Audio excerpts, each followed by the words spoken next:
before docking today. And this is a great view, sort of overlooking all of the different modules as part of the International Space Station.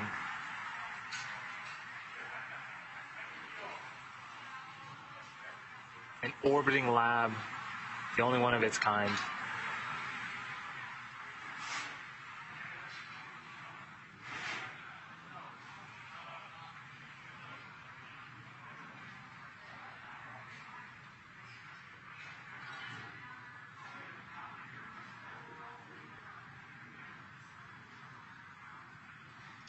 We're getting a view now from a camera on the port truss segment of the station. You're seeing the Japanese robotic arm in the center of your screen and the Japanese logistics module on the right side of your screen. That houses some of the experiments conducted aboard the station on the Japanese side.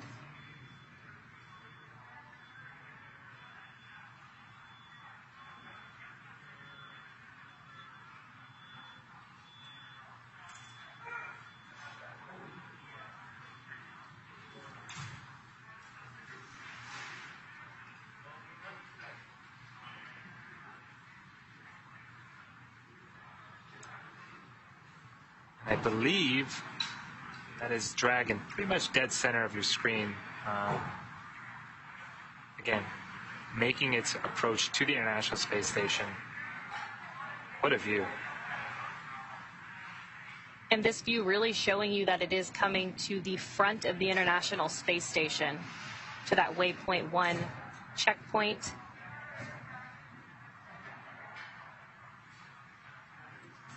Dragon and the International Space Station still over the Pacific Ocean.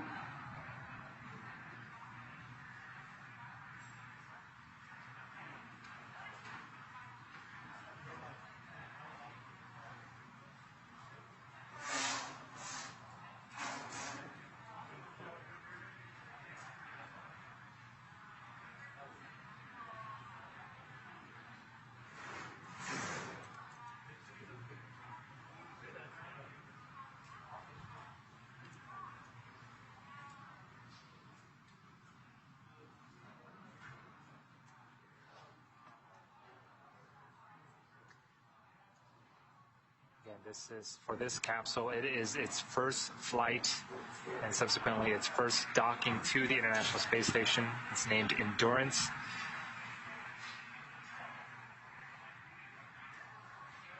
We're about 7 minutes away from reaching waypoint 1.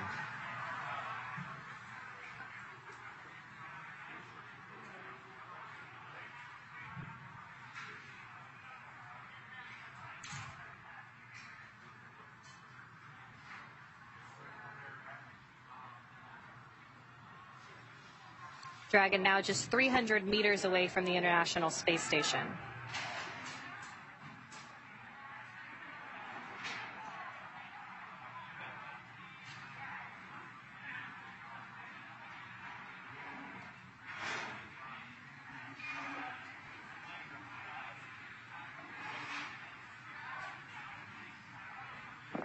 And Dragon SpaceX on the big loop. Expect reconfiguration of the C2V2 return link shortly.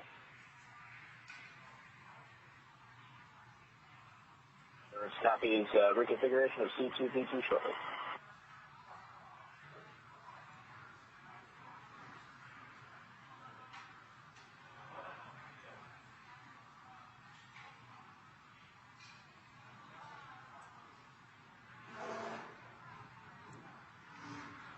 So a couple of things are going to happen as we reach waypoint 1. The sensors on Dragon will work to get basically a lock on the forward docking port that it's targeting. Once it has a lock, it will automatically deploy those soft capture ring.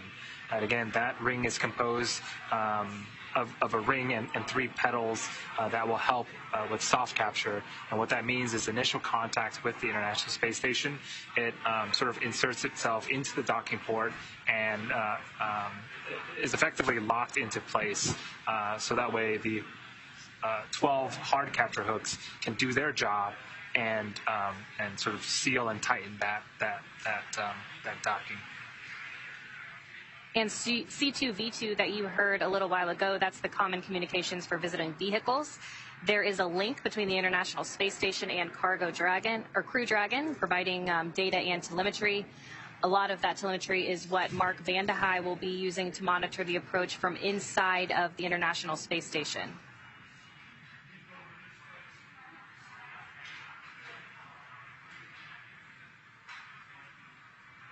Dragon now just under 280 meters from the International Space Station. Coming up on waypoint 1 at 220 meters right in front of the station. That milestone will put it right in line with the docking axis.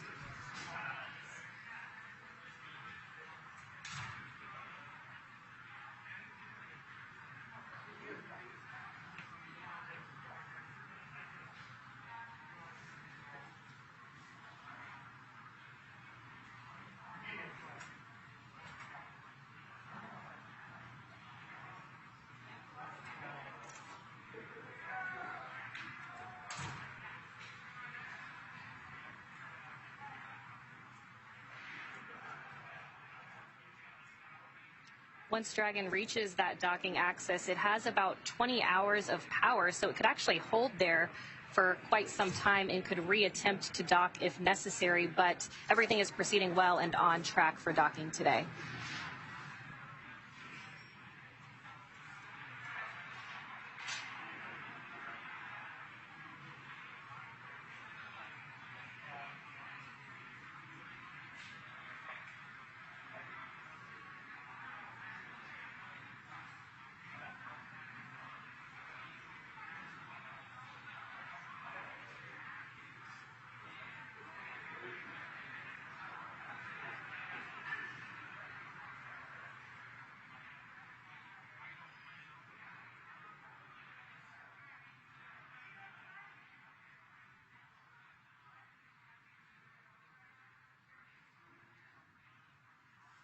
Again, this is a live view of Dragon. The darkness of space and the position of Dragon right now, it almost makes it look like it's a loading screen. This is live. The Dragon is approaching the International Space Station. You can see that its navigation lights are blinking, and it's making its way to waypoint 1. Again, just under 2 minutes to reach that milestone.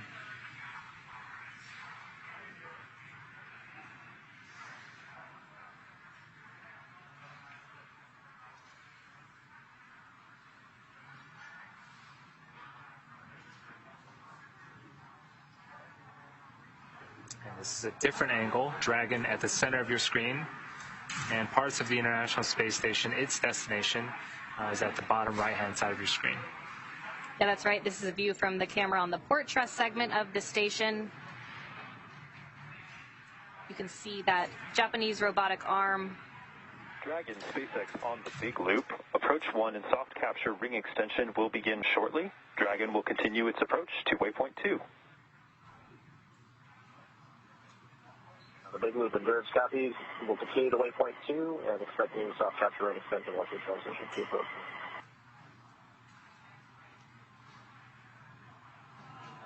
Good copy.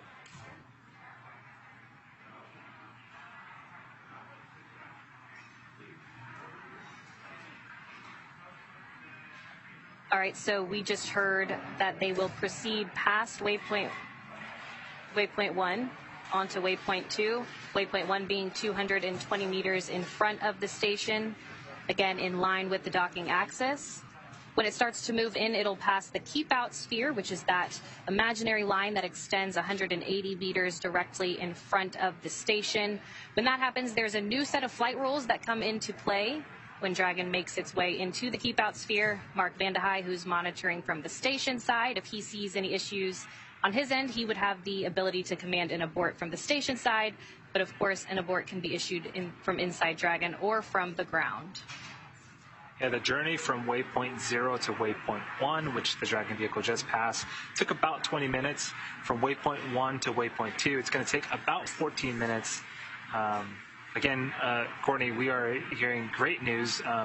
You had mentioned that Dragon has enough power to really stay on orbit for about 20 hours, but we are not needing any of these hold positions at either of the waypoints so far, and so we're just kind of cruising on through, and Dragon continues to make a great nominal approach towards the International Space Station.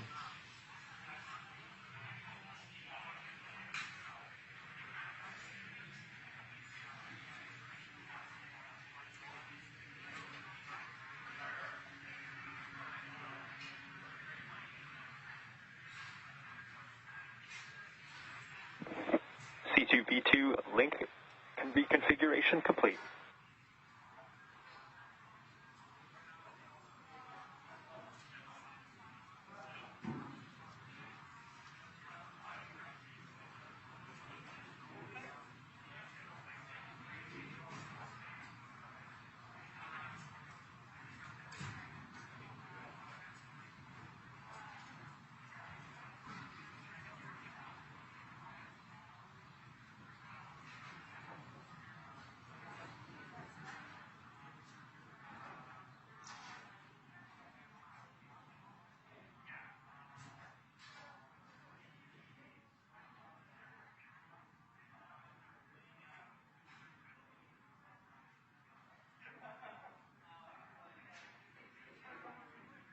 And we're hearing that the soft capture ring deploy is in progress.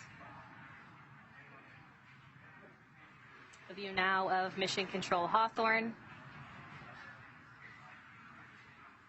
And as we continue to make our approach from waypoint 1 to waypoint 2 and make our final approach, a couple of things also need to happen. The visors on all the spacesuits will come down, and then really the Dragon vehicle will sort of take over from there.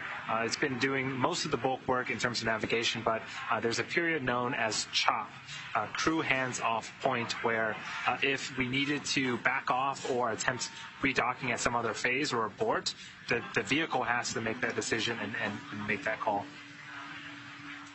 We'll be getting our views back of Dragon and the International Space Station, but we're in a short handover period right now between satellites. So until then, we'll still get views of our control rooms here in Hawthorne as well as in Houston. Yeah, we are expecting docking to happen at 3:32 p.m. Pacific time. So just about 20 minutes from now. It's been about a 21-hour journey. The crew's been in space for a little over 21 hours since their liftoff yesterday. So I'm sure they're very excited to be just 20 minutes away from docking. There are a couple of procedures that need to happen after docking to get the hatch open and for the crews at the International Space Station and the crew inside Dragon right now to say hi and meet each other. But so far things have gone really smoothly, and even at the beginning of this broadcast, we knew that we were going to be slightly ahead of the anticipated timeline.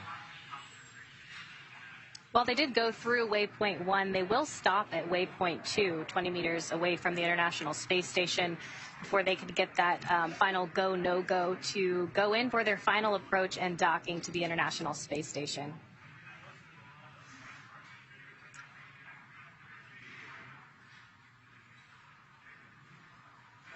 So again, we are going from waypoint 1 to waypoint 2. There is the keep out sphere on screen right now. This is an imaginary sphere. It's 200 meters in radius, and what the sphere means is if Dragon were to somehow lose control of its thrusters, it would be at least 4 orbits or 6 hours until it goes inside the keep out sphere. And so we do checks along the way, not just at the keep out sphere, but there's a larger approach ellipsoid that measures 4 kilometers by 2 by 2 that also needed a pull to make sure that things were safe for approach.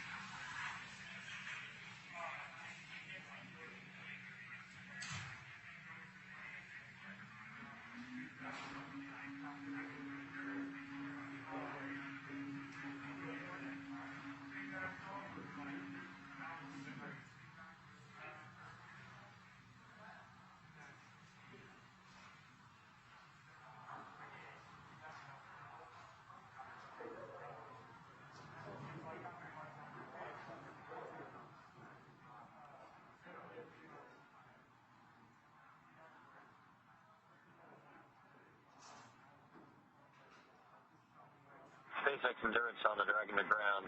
We believe you called. And disregard, Tom. Jump the gun a little bit on the soft capture ring extension.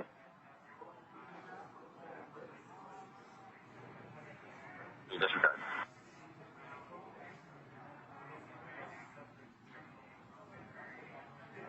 So again, the soft capture ring extension is underway. We are expecting to hear the call out that it is basically fully deployed.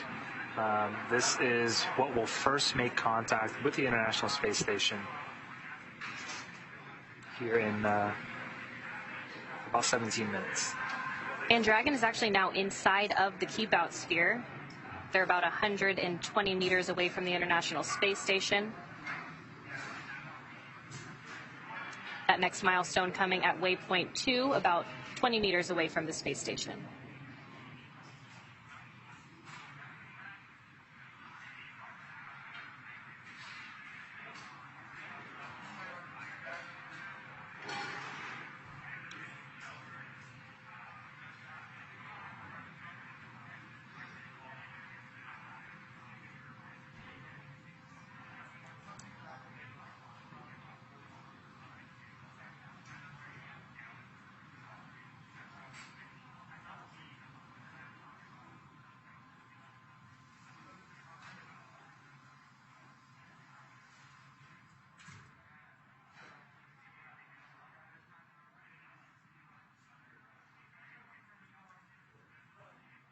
Dragon is going to soon be crossing that 100-meter threshold from the International Space Station. We started off with just a blurry dot of Dragon a few hours ago, and now we're getting some really... On the big loop. Soft capture ring extension complete. Copy. On the big loop. We see the same. Okay, so that soft capture ring extension is complete. As you were saying, we can really start to make out some of the features on Dragon. Yes, if you look very closely underneath the nose cone, right on the front of Dragon, there are 4 holes. Those are where the 4 forward bulkhead Draco engines are mounted. And if you look between those holes, there's another dot. Those are the umbilicals that we were mentioning earlier. That is what will plug into the International Space Station.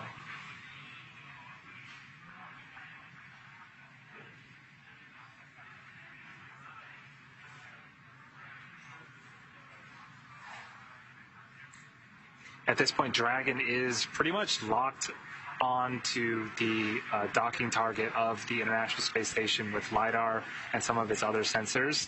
So again, it knows where it's at in space, it knows where the International Space Station is at, and the crew inside, we saw them navigating through their screens and getting some great information, but they really can just sit back and relax. The Dragon is really navigating pretty much everything at this point and can really dock by itself. Station at Houston on the big loop. You can monitor approach per step 1 of 1.104 Crew Dragon approach and retreat monitoring. Let us know when your review is complete and you're ready for docking. Review is complete. Ready for docking. Copy all. Thanks.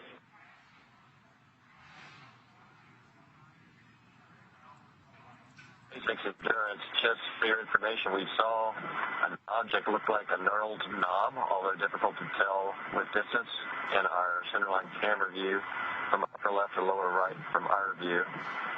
Is not visible anymore.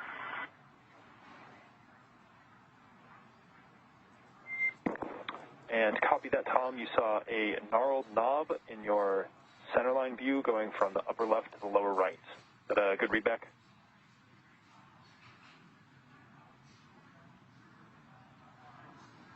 A good readback. It could have been a small nut. It's hard to tell the distance from the camera.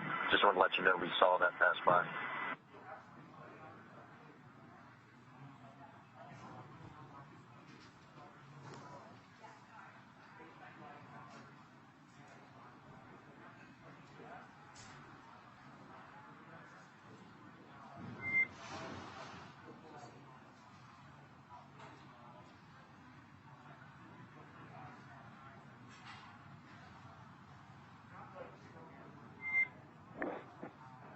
And SpaceX copies all.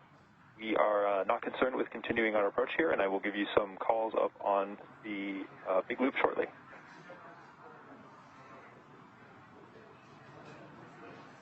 Endurance copies. SpaceX, endurance on the big loop. Crew visors are down, and looks like a good alignment. You've got our stamp of approval to continue.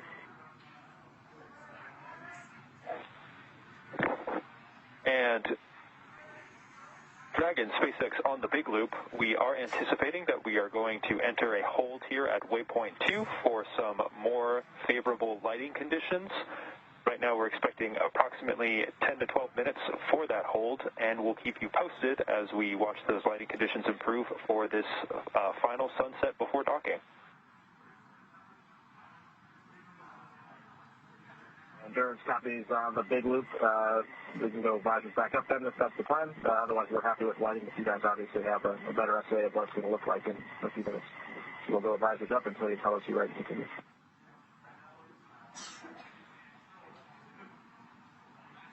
And we concur with that. You do not need to have your visors down until we have entered the approach to prep when we are leaving waypoint 2.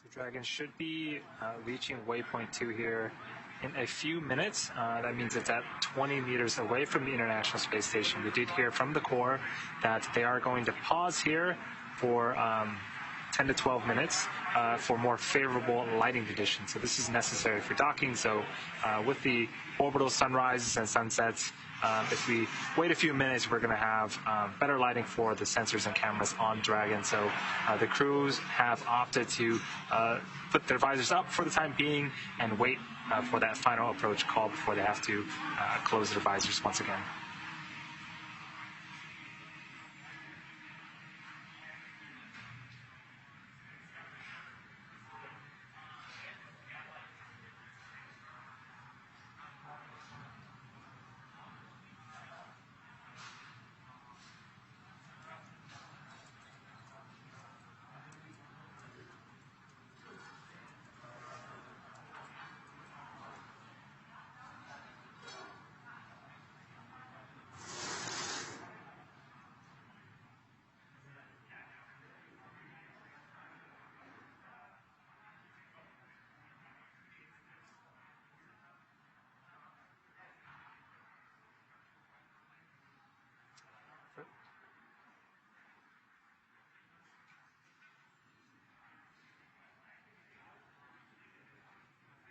All right, and we have confirmation that Dragon has arrived. On the big loop for approach.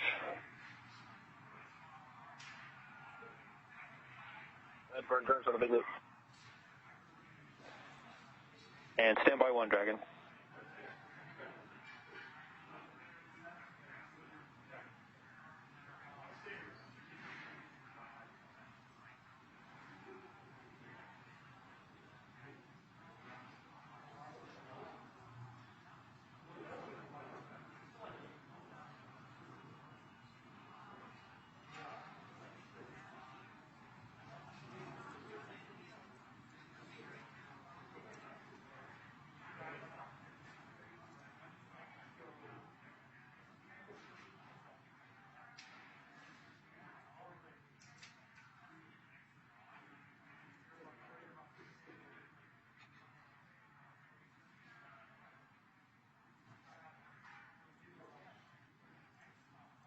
As I was saying, we have confirmation that Dragon has arrived at waypoint 2, 20 meters away from the International Space Station.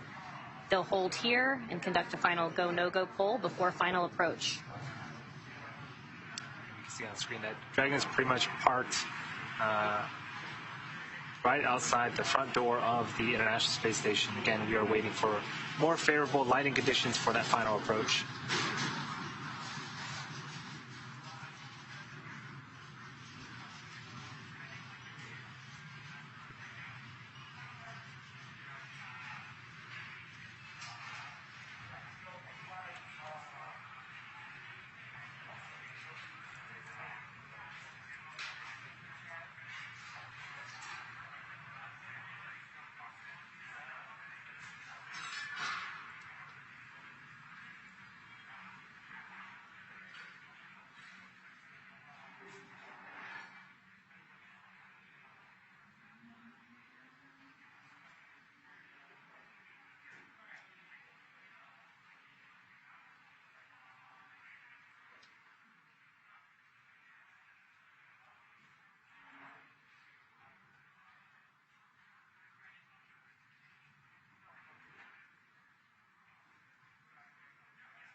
This is a great view here of Dragon and looking at what's underneath the nose cone. If you look closely, there is a... Dragon SpaceX on Dragon to ground, no response required. We're just talking here on the ground about the FOD that you called down about before we give our go for the approach.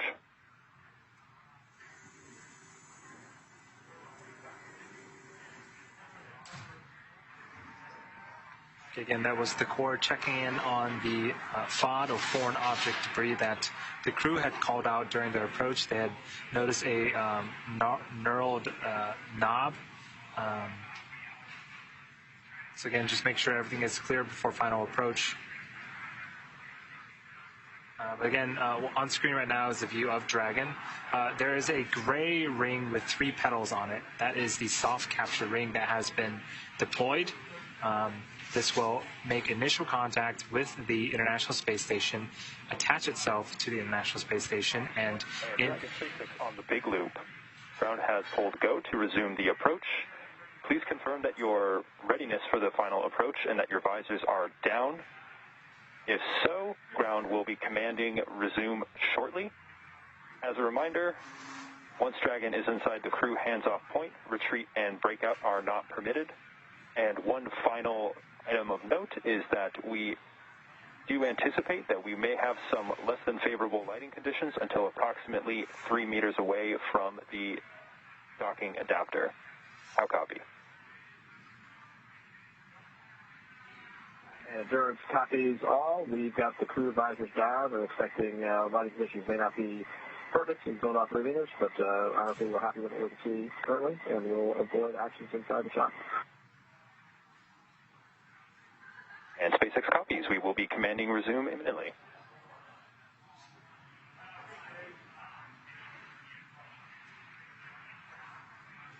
So it does look like we are going to resume approach for final docking. The crew's visors are now closed. And it does look like at about 3 meters, they are going to get a bit more favorable lighting conditions, which is great news. And CHOP, as you heard, that crew hands-off point, meaning if there were an abort scenario, it would need to be done autonomously by Dragon. Yeah, as I was mentioning earlier, that soft capture ring makes initial contact. Once it does make initial contact, it effectively pulls the Dragon into place for the hard capture hooks to drive into place. There are 12 of them in total, and they are actually faceted around in a circle a little bit wider than the soft capture rings that we just saw on screen, but those 12 hooks will effectively keep Dragon in place. Station. Hey, from Station Houston on the big loop, you can commence monitoring steps 2 and 3 in 1.104. Thanks.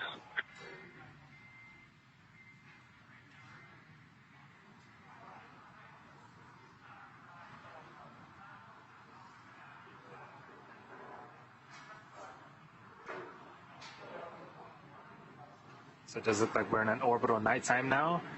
You can see the firing of the Draco engines.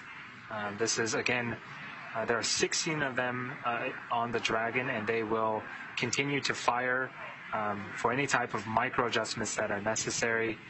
There are green and red navigation lights on the outside of Dragon as well. Then also that centerline camera in the middle. Again, all of these sensors help for Dragon to autonomously dock with the International Space Station. Dragon now just under 14 meters from the International Space Station. Making that slow and methodical approach to the International Docking Adapter.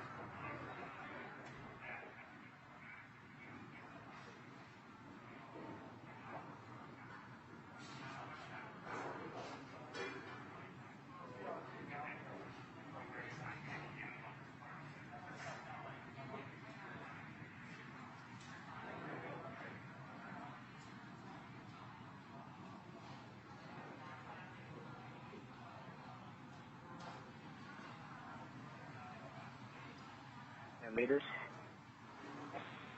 Copy 10.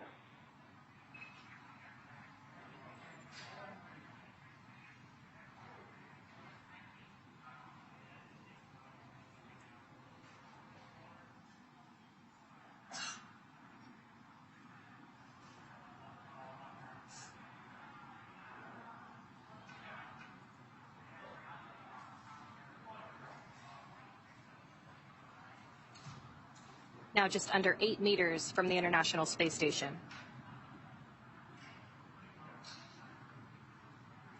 This is what Dragon is seeing. What you're seeing on screen is the International Space Station and the forward Node 2 port. You can see there are a bunch of lines around that frontmost ring. That is where the hard capture hooks will drive into place. And right in the center of that is the docking target. Copy 5.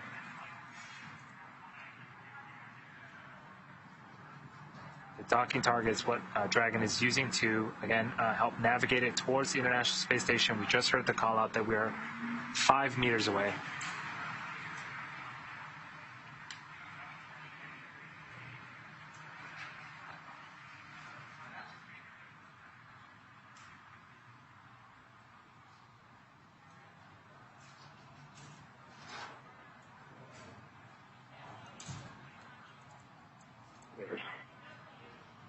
Copy, chop.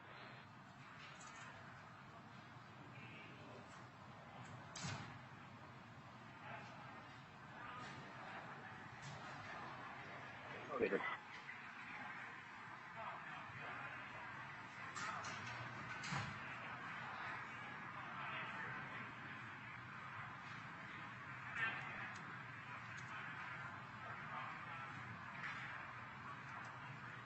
Soft capture confirmed.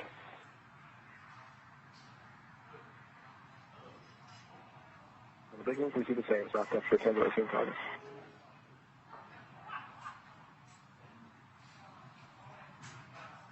And contact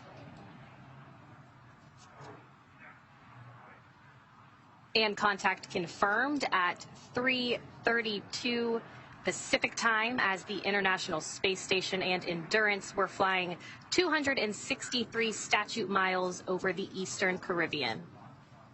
Now, we still have a few steps to complete before Dragon is securely attached to the space station. Soft capture ring retraction in progress. And we're hearing call-outs of soft capture ring retraction.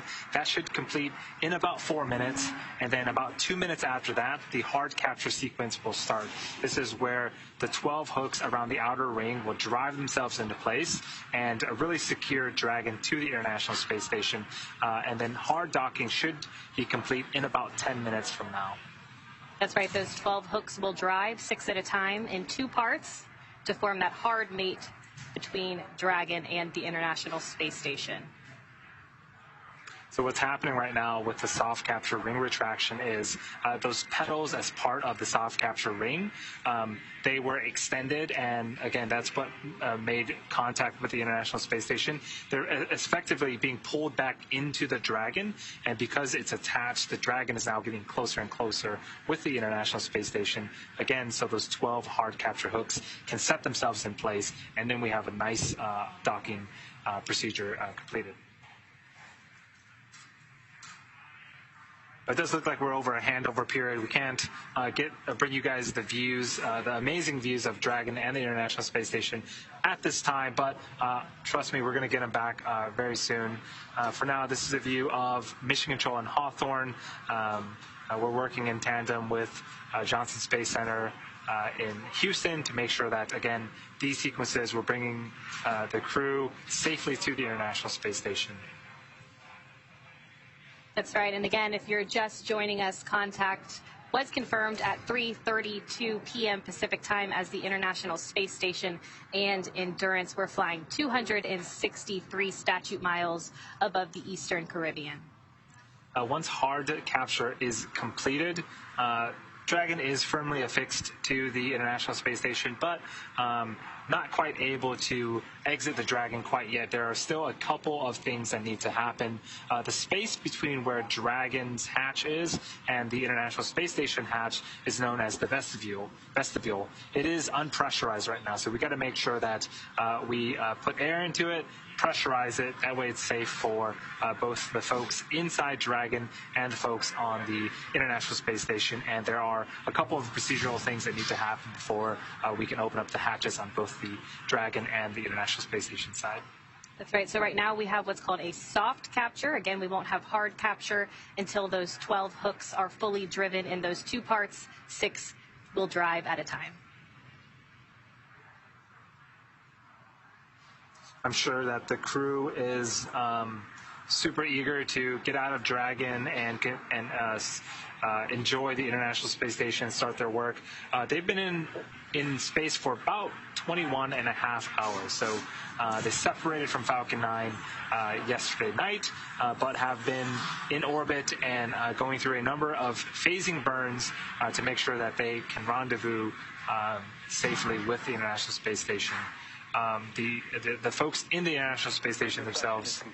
Docking sequence is holding for MCS reconfiguration.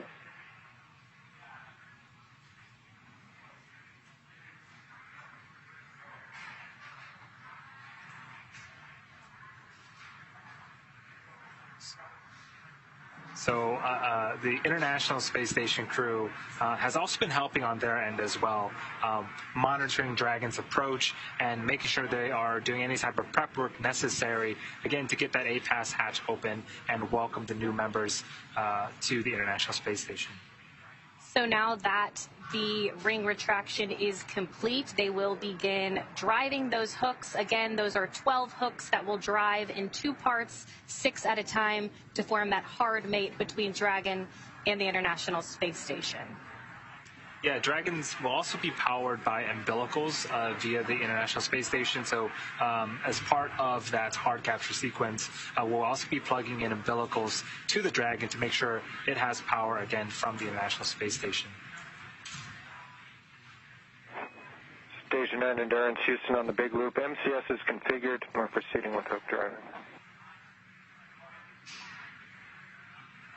Mission copies. Okay, so proceeding with hook driving now. Again, 12 hooks, 6 will drive, and then the second 6 will drive, and we will officially have a hard mate between Endurance and the International Space Station. Yeah, this procedure takes about 4 minutes. And so it's underway right now. We just heard the call, which is super exciting. And then from there, we'll have to move on to pressurization of the vestibule and then opening of the hatches, and then we'll get a welcome ceremony. And so I'm sure there'll be lots of smiles and hugs as the crew enters the International Space Station, and 3 of them for the first time. So we have 3 folks that, again, have flown for the first time today, and this is the first time in space. And of course, they still have those suits on right now, but they'll be able to take those off before they float through the hatch to say hello to their crew members and get welcomed aboard their home for the next 6 months. Yeah, it's been super smooth. We really have beat the timeline in a sense. The crew woke up a little early, and we didn't really have any holds at almost any of the waypoints, and so we went from the approach initiation burn to waypoint 0, from waypoint 0 straight to waypoint 1, from waypoint 1 straight to waypoint 2. Had a small hold at waypoint 2 to make sure that we had favorable lighting conditions for that soft capture, but all in all, it's been really great and really smooth operations as part of this mission. Again, we're standing by as that hard capture sequence is underway. The first set of those hooks are driving right now. Again, that's 6 of the 12 hooks.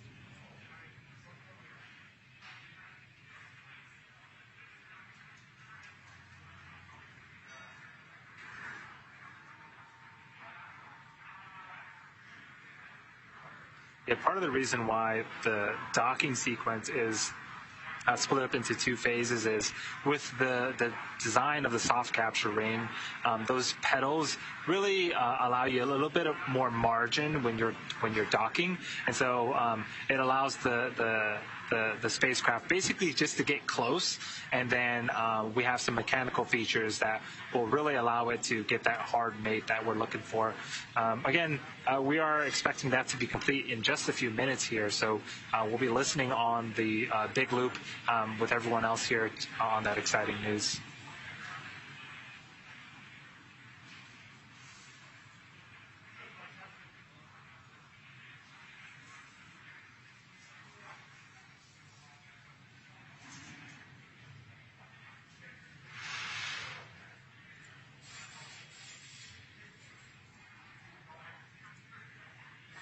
Okay, the first set of 6 hooks have driven.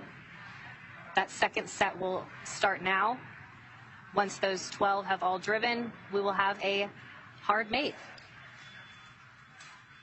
So again, those first set of 6 have driven.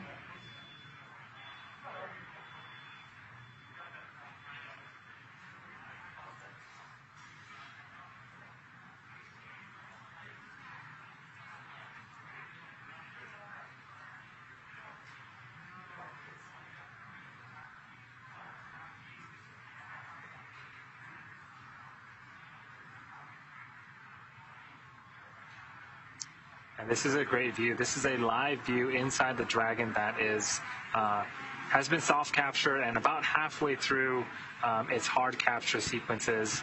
On the left-hand side of your screen is Chari. He is the commander, and to his right is Thomas Marshburn, who is the pilot of this mission. Not on screen. We didn't get too many views of them, but to Chari's left, I believe, is Kayla Barron, who is the mission specialist, and the other mission specialist is Matthias Maurer.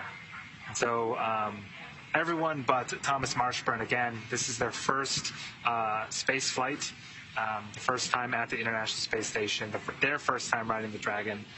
So it's all super exciting, and we got some video footage of them earlier. They were playing a game of who could spin the most without hitting anything.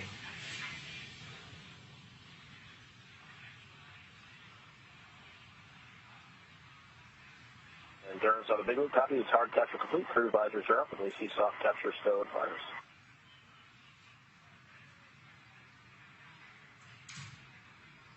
SpaceX copies.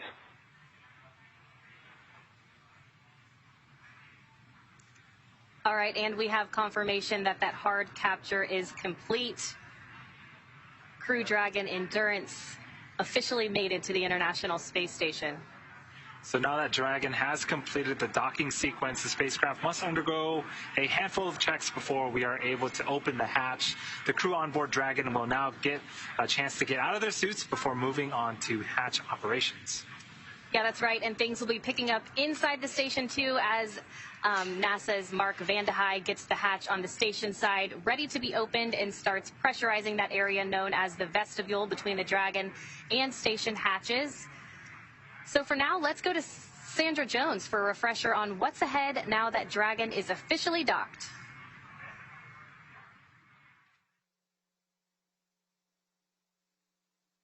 Thanks, Courtney. It's a very exciting moment for all of us here in Mission Control following Dragon's docking at 5:32 p.m. Central Time, while the space station was flying 260 statute miles over the Eastern Caribbean. NASA Flight Director Rebecca Wingfield led the team here in Mission Control Houston for Dragon's approach and docking today.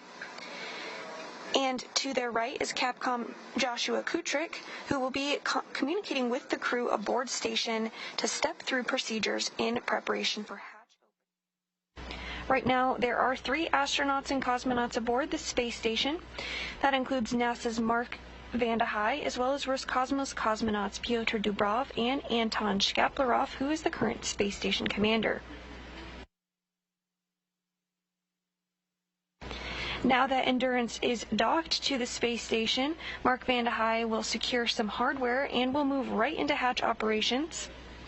First, he'll open the large hatch at Node 2 forward, giving him access inside the pressurized mating adapter.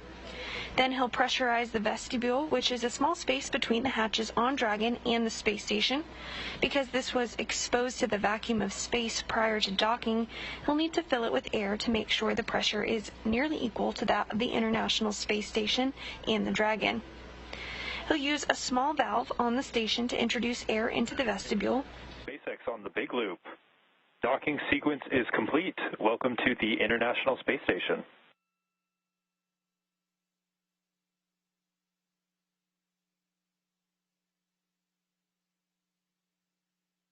Endurance copies and docking complete, and happy to be here at the ISS.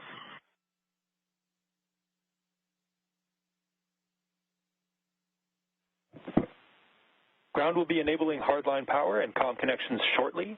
You have a go to dock your suits per procedure 4.012. We will take the cameras external shortly. We've got to go to start suit docking for 4.012, and you're taking the cameras external. Good readback.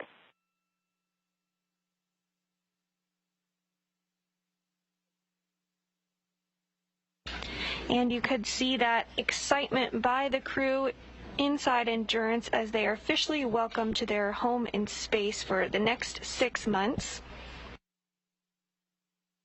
Shortly, they will doff or take off their spacesuits in preparation for hatch open. However, before we get to that point, there are a few steps that need to be worked through both on the International Space Station side as well as on the Endurance vehicle side. Inside Space Station, on Dragon to ground, the cameras are external.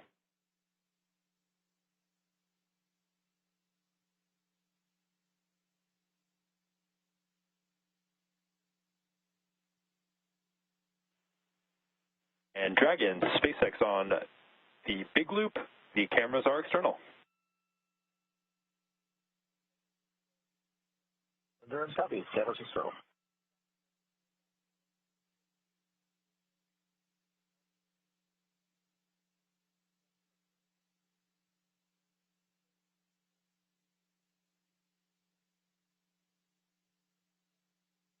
And SpaceX Dragon on Dragon to ground on the cabin mic. How do you hear?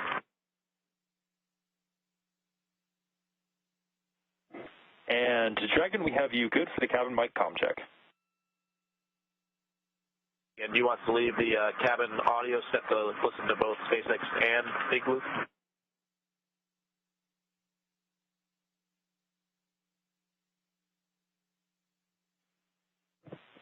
And that is affirmative. Leave them both in that configuration.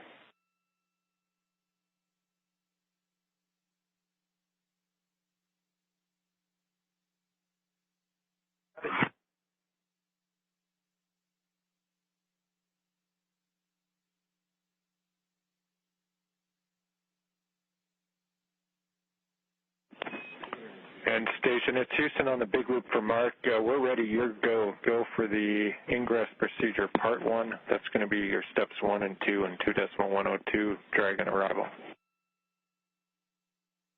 right, picking up in step 1.2. Thanks. Affirmative.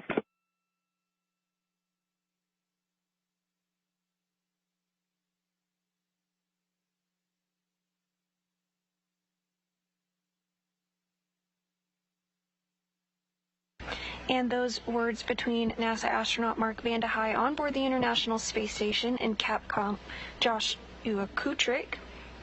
Vande Hei is going to use a small valve on the station to introduce air into the vestibule, and teams on the ground and mission control will monitor the pressure and temperature to make sure everything is leak-free before we get ready to open up the hatches. We expect it to take about 2 hours to get everything pressurized and check out before we open up the hatches. Vande Hei has also already deployed umbilicals to connect power and data between the spacecraft in anticipation for hatch open.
That view that you see on the center of your screen here in Mission Control Houston is on the International Space Station side.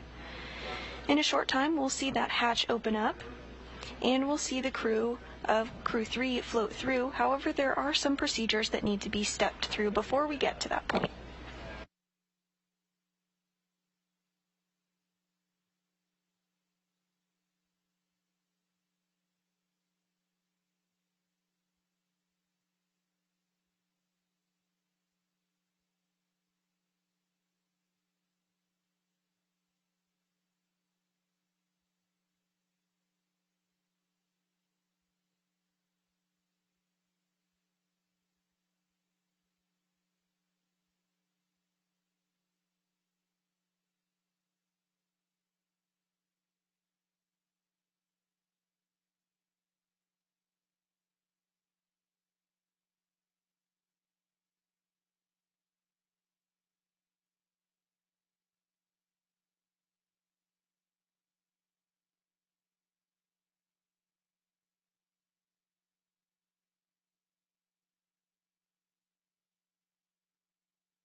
And if you're just joining us, the Crew-3 astronauts have successfully docked to the International Space Station after launching at 8:03 p.m. Central Time yesterday from Launch Pad 39A at NASA's Kennedy Space Center in Florida.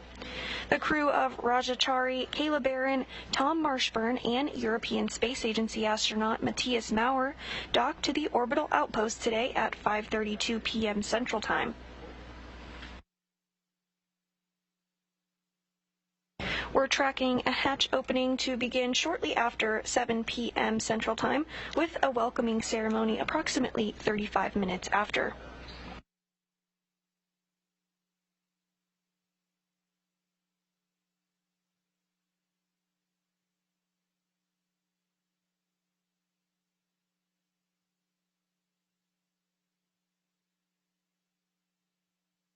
This view now of NASA astronaut Mark Vande Hei as he begins to work through those procedures ahead of hatch opening.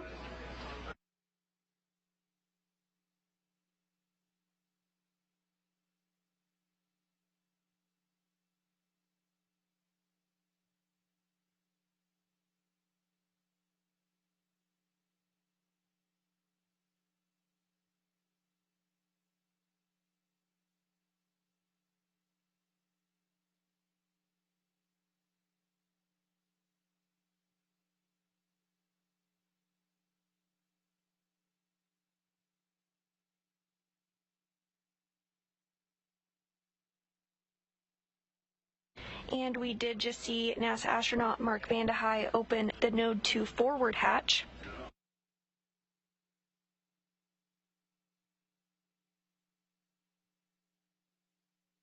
Houston Station on 2 and step 1.4, the Node 2 forward hatch is open.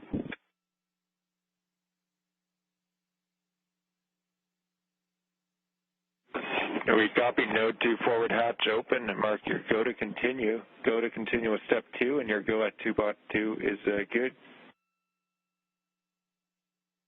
Fantastic, thanks.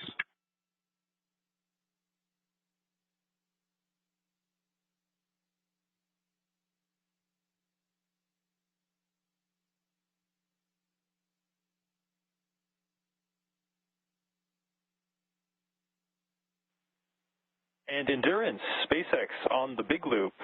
You can monitor the steps on the ISS side in section 4 of 4.400.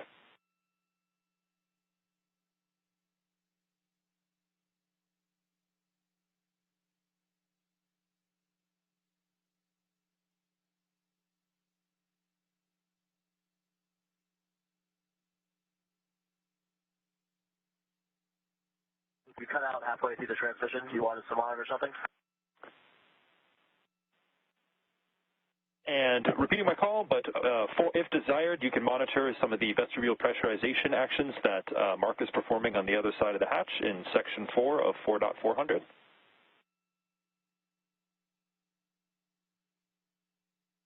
We will follow along with 4.400, section 4.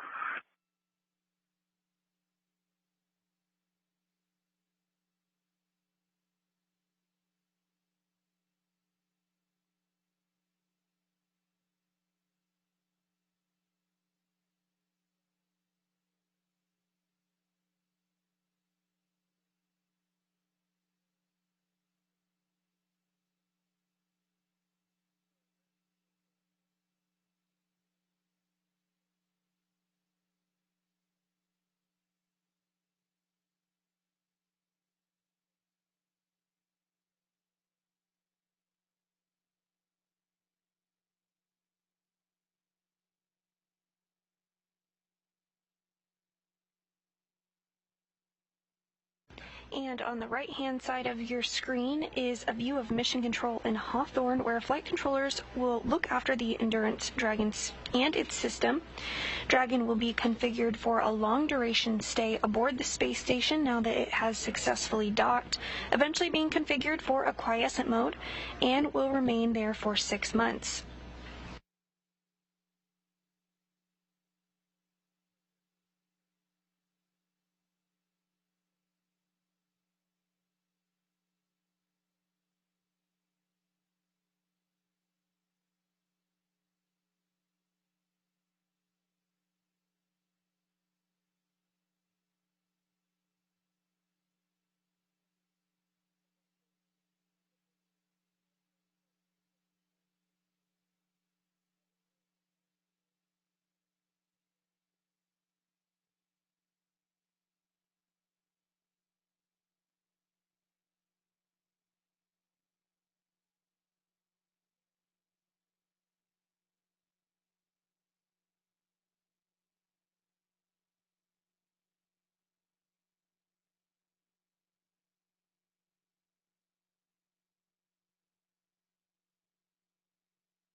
Houston Station on 2 and step 2.4. The time is 11:58.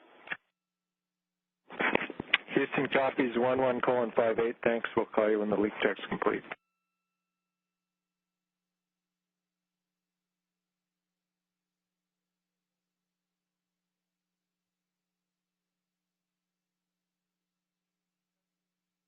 Vanda High has successfully opened up the large hatch at node 2 forward, giving him access inside the pressurized mating adapter, which you see on the right-hand side of your screen there.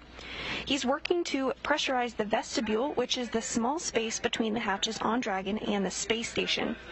Because this was exposed to the vacuum of space prior to docking, he'll need to fill it with air to make sure the pressure is nearly equal to that of the International Space Station and the Dragon. He's using a small valve on the station to introduce air into the vestibule, and teams on the ground in mission control will monitor the pressure and temperature just to make sure everything is leak-free before we get ready to open up the hatches.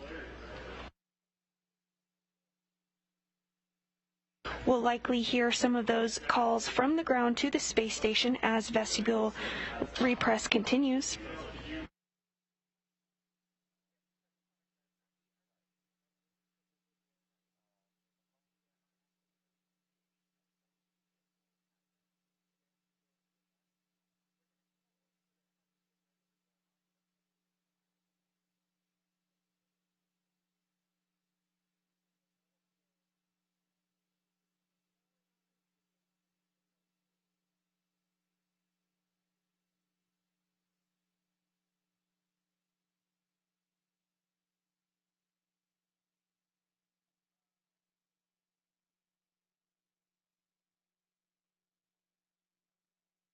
SpaceX for suits connected to the umbilicals, and an hour timer started for drying. We're still working on cleaning them up and changing them. And copy that. I have started a 1-hour timer myself. One request while we are in this configuration for Tom and Seat 3. Tom, if you're able to inspect your umbilical, the side that mates to your suit, as well as the suit umbilical QD, and just see if there's anything off nominal from the pins or the O-rings. Just trying to do a little more troubleshooting from the wind noise earlier during the approach phase.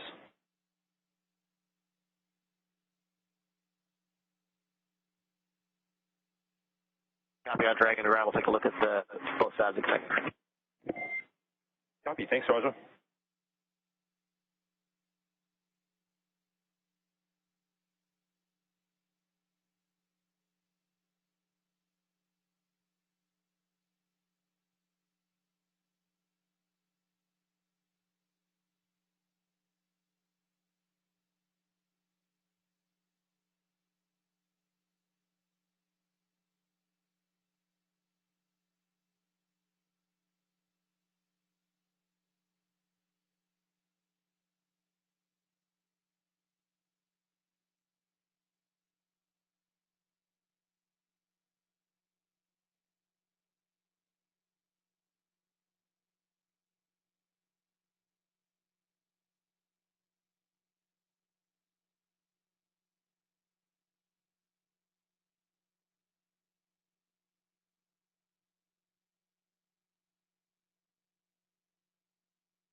Vanda High has completed thermal equalization on the vestibule between Dragon and station, and the vestibule pressure was brought up to 5 pounds per square inch, where a leak check is currently being performed.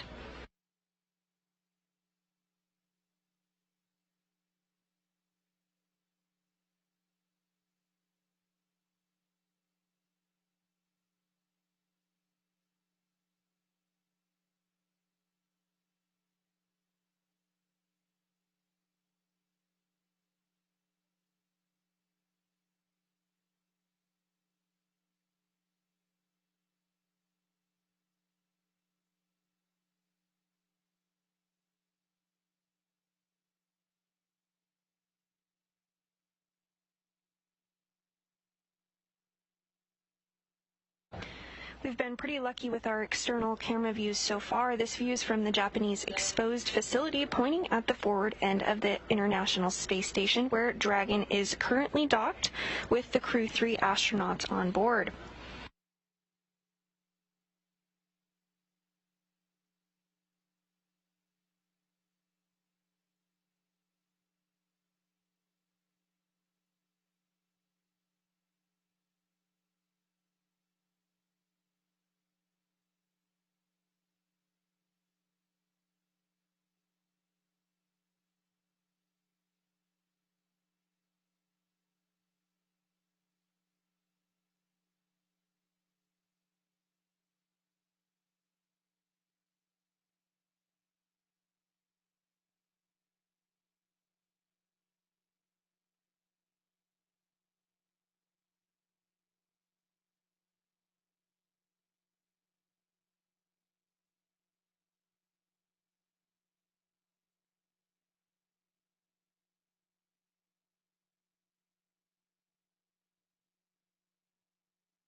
SpaceX Endurance on the Dragon and ground. We've inspected both the side and the suit side, and also the other ports as well. Every O-ring is intact. There are no cuts. There's no FOD, and the electrical pins as well. We don't see any damage to those. And so to describe a little bit better what I at the time was that when I leaned forward when we were having the wind problem, I felt the wind sound cut out. So I pressed down on the umbilical mate on my right thigh, and that went away. I did not feel a click or any change, however, but it did go away at that moment. Okay, copy, Tom. So you inspected all the umbilicals, pins, and O-rings and identified nothing off nominal. And from the event itself, when it did occur, when you leaned forward to press your umbilical to your suit QD, that's when the noise went away. And then when you got back, it did not, the noise was confirmed to go away. Is that a good readback?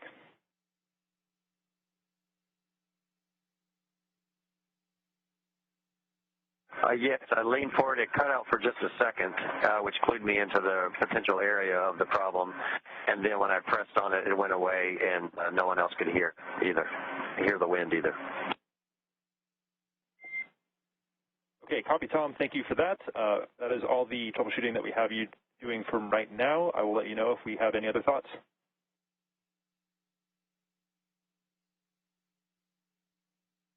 We copy. Thanks. And Dragon, for awareness, since the suits are drying, you do have a go for sections 1 through 3 of 4.400.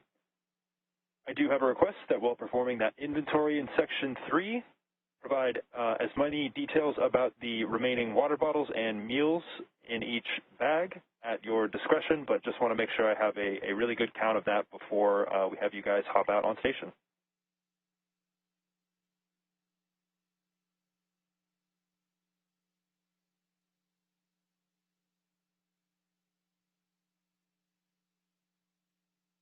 And we copy go for 1 through 3 of 4.400, and we'll give you a detailed inventory at step 3. And thank you, Endurance.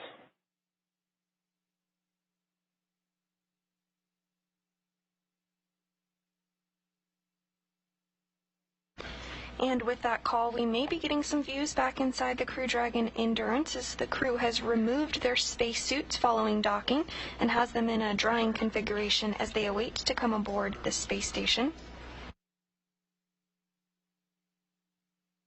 Still tracking hatch opening about an hour from now with a welcoming ceremony approximately 35 minutes after hatch opening.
We just had a great shot of NASA astronaut Mark Vande Hei as he continues to step through procedures ahead of hatch opening.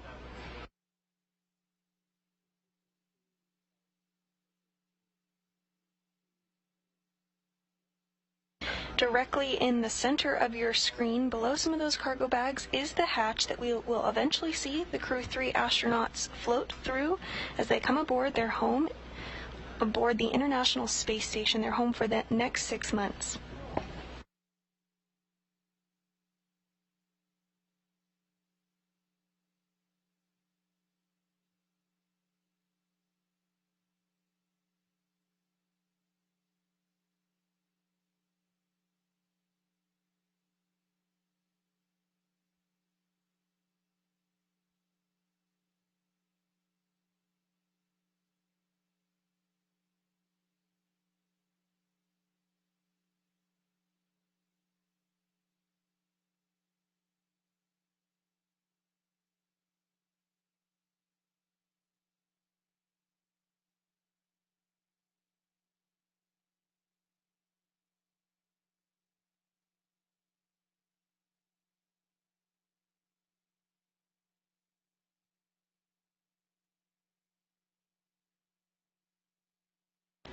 Work continues to pressurize the vestibule, which is the small space between the hatches on the Dragon and space station. Because this was exposed to the vacuum of space prior to docking, the crew needs to fill it with air and make sure its pressure is nearly equal with the atmospheric pressure on Dragon and the space station. Vande Hei is using a small valve on the station's hatch to slowly introduce air into the station's vestibule. And on the ground, flight controllers here in Houston are monitoring and verifying the pressure readings to make sure everything is leak-free before we get ready to open up the hatches.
Following vestibule pressurization, leak checks will be performed, and if all checks out smoothly, Vande Hei will be given a go to open up the station side hatch, the APAS hatch.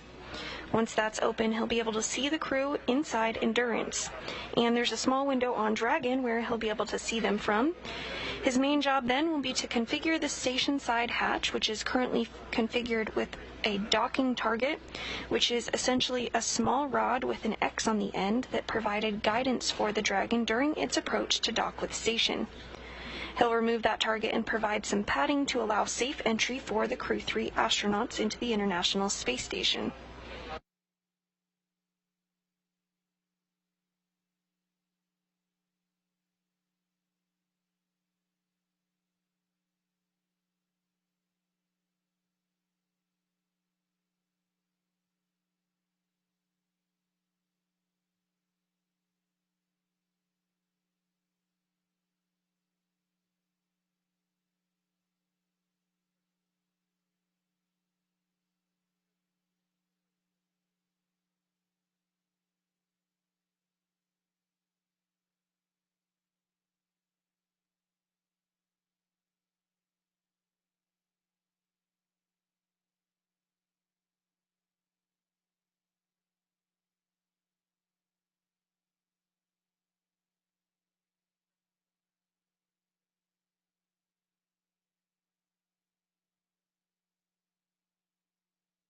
Vande Hei now working to configure some of those cargo bags.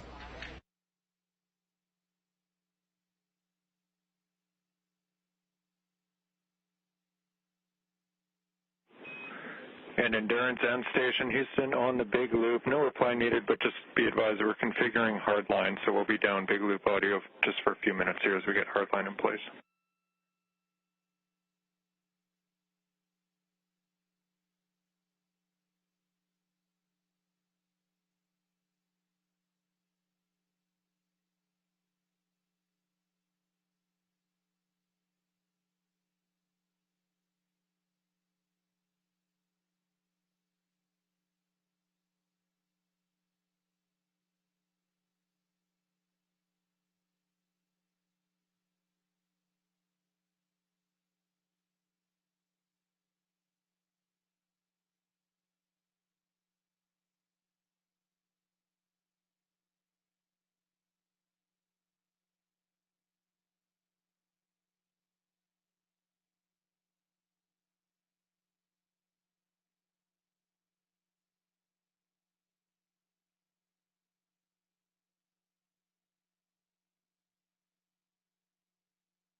Work continuing in anticipation of hatch opening. It looks like NASA astronaut Mark Vande Hei was configuring some lights in anticipation of a welcoming ceremony that we'll have once the Crew-3 astronauts come aboard the station.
If you're just tuning in with us this afternoon, the Crew-3 astronauts have successfully docked to the space station after launching yesterday at 8:03 p.m. Central Time from Launch Pad 39A at Kennedy's Space Center in Florida.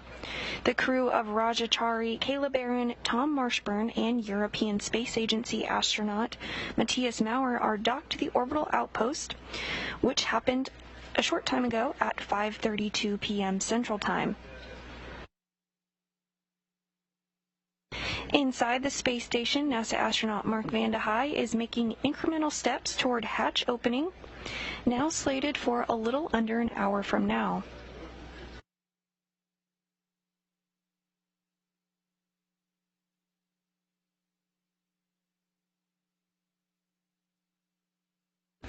As part of those procedures, he's going to install some padding around the hatch. Looks like there's some floating there that he's going to work to install shortly.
Endurance and station, Houston on the big loop. We've reconfigured for hardline audio, requesting a comm check. Let's go with Endurance for a study here.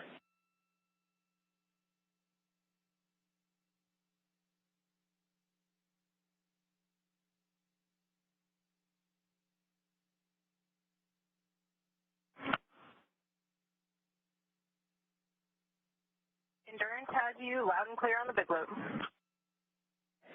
And Endurance, Houston has you loud and clear as well. Good to hear you. Loud and clear on the big loop. Station, we hear you loud and clear. Everyone's 5x5 on the hardline big loop. Thanks. And SpaceX has station and Endurance 5x5 on the big loop.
Work continues to pressurize the vestibule, which is currently at vacuum. It was exposed to the vacuum of space and needs to be repressurized before the crew aboard Endurance can float through the hatch.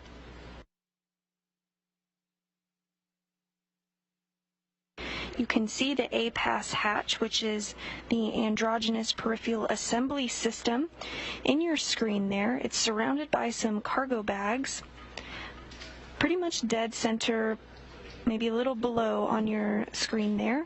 Eventually we will see that open and the crew of Crew-3 float aboard the space station.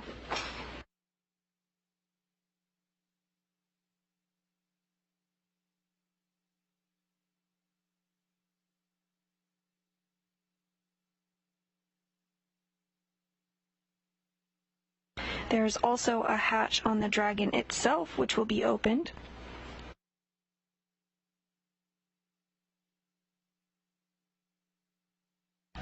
And here shortly, we may be getting some video back inside the Endurance vehicle.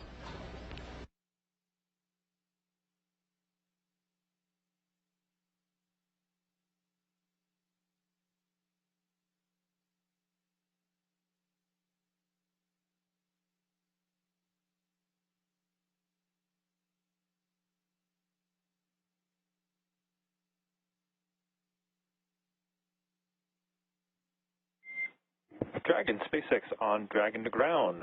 Permission to come back on board with cameras when able.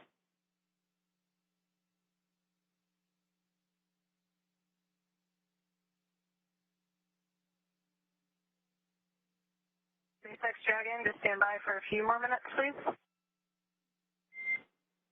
And no rush, Kayla. Just wanted to check in.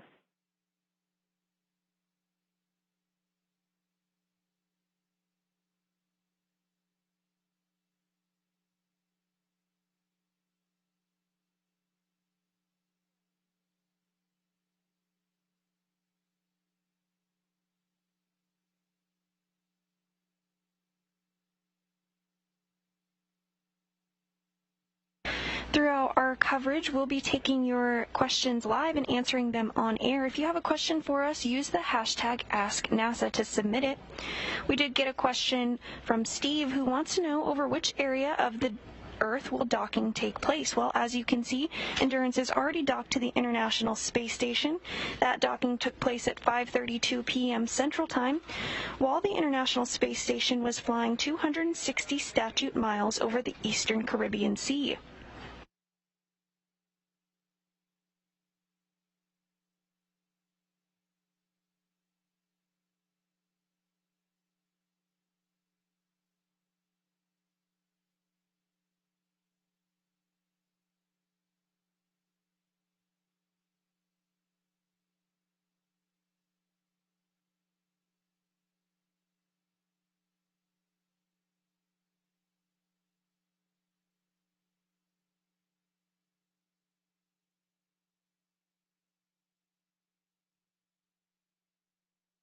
And if you're wondering where the International Space Station is currently flying, it is flying off the southern tip of Australia, 269 statute miles high at a velocity of 17,500 miles per hour. That means the space station orbits the Earth every 90 minutes and sees a sunrise or a sunset every 45 minutes.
station, it's Houston on the big loop. We have a good leak check, and we're ready for you to pick up in Dragon Pressurization Ingress Part 2, your go at Step 3.1.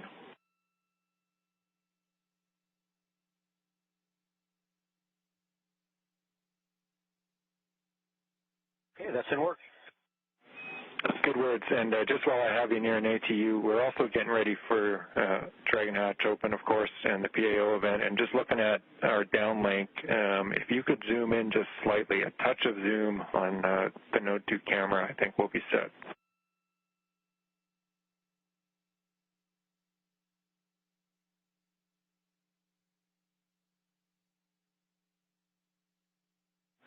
Taking a look.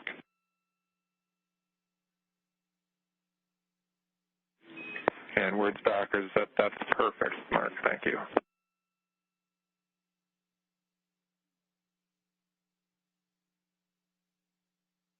And with those words, we did just get confirmation that there was a good leak check. So next up, the pressure will be brought up and equalized to that of the pressure inside the space station.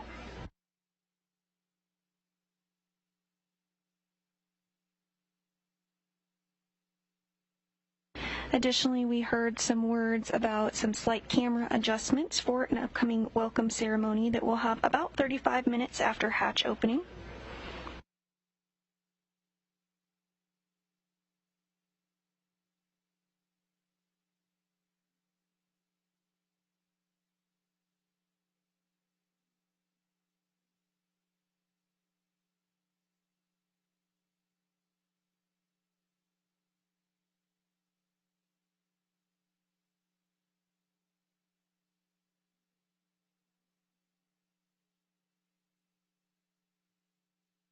SpaceX Endurance, you're free to come back on board.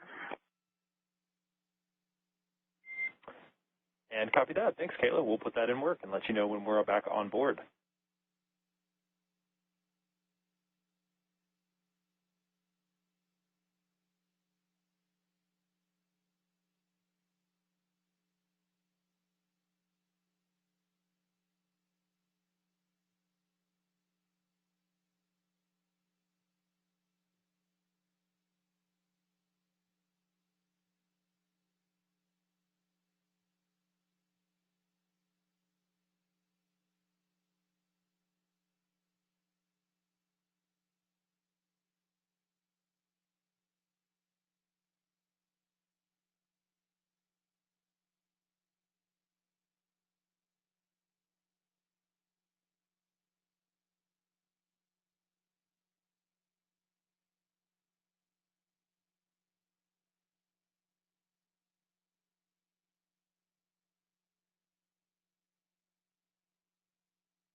Again, NASA astronaut Mark Vande Hei has completed thermal equalization on the vestibule between Dragon and station. Following this, the vestibule's pressure was brought up to about 5 pounds per square inch, where a leak check was performed.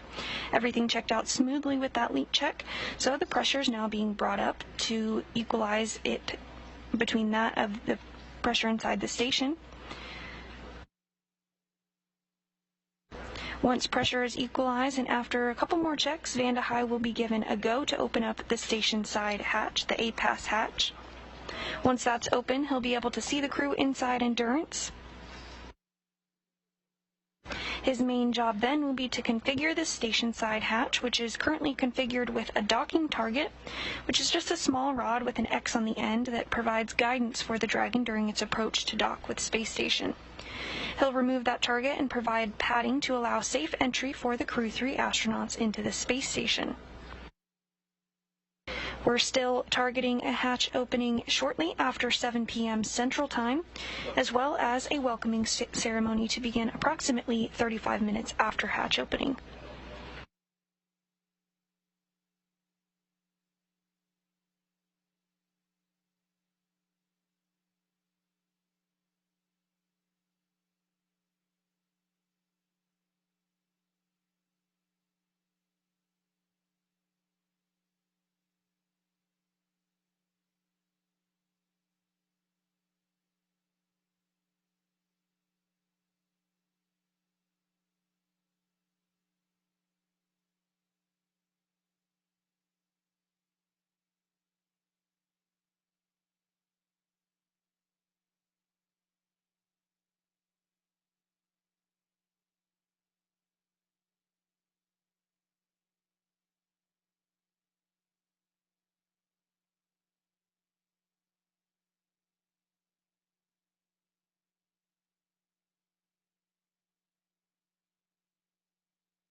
We're in a brief expected handover between our satellites, but we'll regain communications here shortly.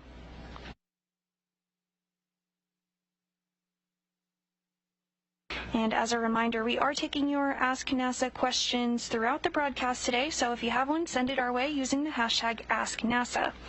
Our next question comes from Chari, who wants to know, do they get to watch any TV shows or movies on their downtime aboard the space station? This is a great question, Chari, and yes, indeed, the crew members do get to watch TV and movies. They can be sent up from teams on the ground. In fact, last night, NASA astronaut Mark Vande Hei stayed up a little bit past his bedtime so that he could watch his crewmates launch to the space station. So if you watched our broadcast last night, you were watching it alongside an astronaut. Now those crew members have successfully arrived to the International Space Station, and we're looking forward to hatch open in less than an hour from now.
And Dragon, no response required, but cameras are internal.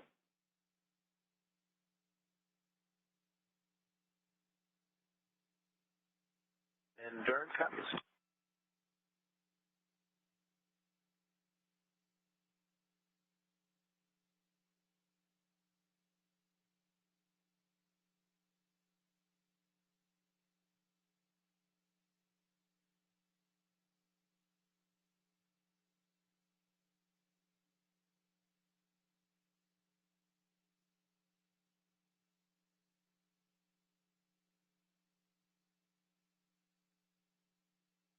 Again, with that call, we may be getting some internal views inside Endurance here shortly. The crew has doffed or taken off their spacesuits as they are no longer needed for this portion since they've arrived to the International Space Station.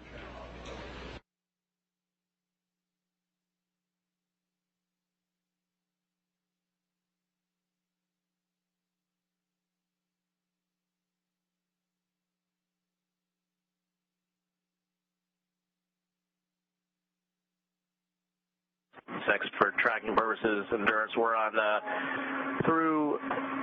partway through section 5 of 4.012 for the doffing, and then in 4.400 we're working on section 3 now.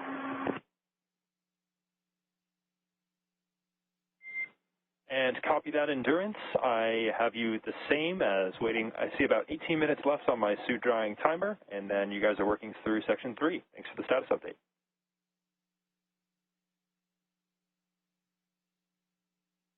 to confirm for 3.2, you want to take out all the bottles and everything like that, consolidate everything.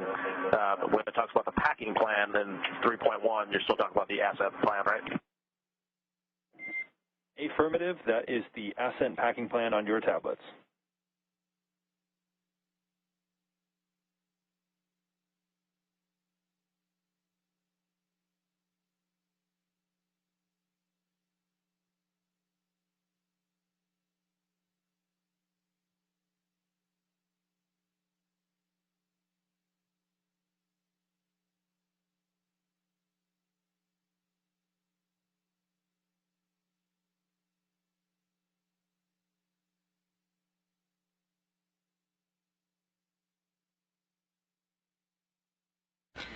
On board the International Space Station, NASA astronaut Mark Vande Hei continues to work through procedures in anticipation of hatch opening. He's configuring cargo bags in order to be able to open that hatch here shortly.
If you're just joining us this evening, the Crew-3 astronauts have successfully docked to the International Space Station after launching at 8:03 p.m. Central Time yesterday from Launch Pad 39A at NASA's Kennedy Space Center in Florida. The crew of Chari, Kayla Barron, Thomas Marshburn, and European Space Agency astronaut Matthias Maurer docked to the orbital outpost at 5:32 p.m. Central Time this evening. Inside the International Space Station, NASA...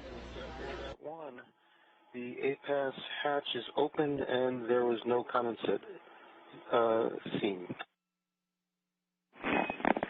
We copy, hatch open, no condensation, thanks.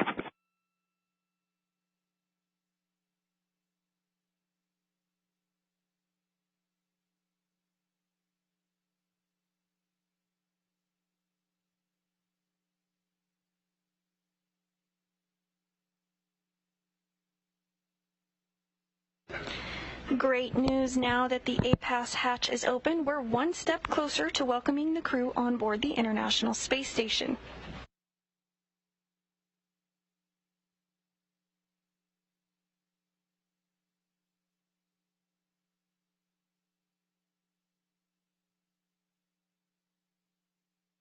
NASA astronaut Mark Vande Hei should now be able to see his new crewmates aboard the SpaceX Endurance vehicle.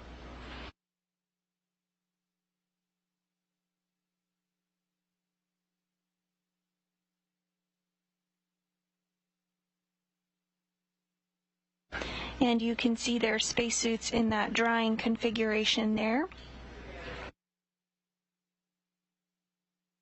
Towards the middle of your screen is NASA astronaut and commander of Endurance, Chari. First time space flight for him.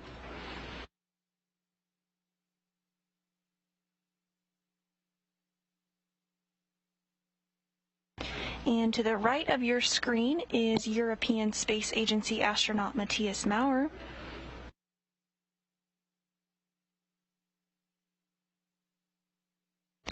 Along with their crewmates Kayla Barron and Tom Marshburn, they're continuing to step through procedures ahead of hatch opening.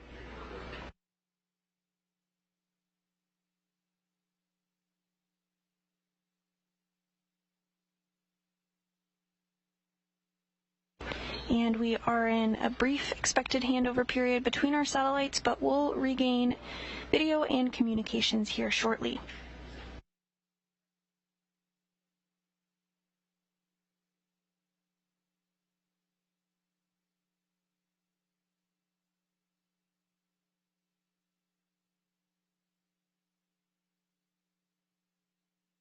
As those preparations on both sides continue, the Crew-3 astronauts are getting things configured on their end and will join the 3-person crew onboard station.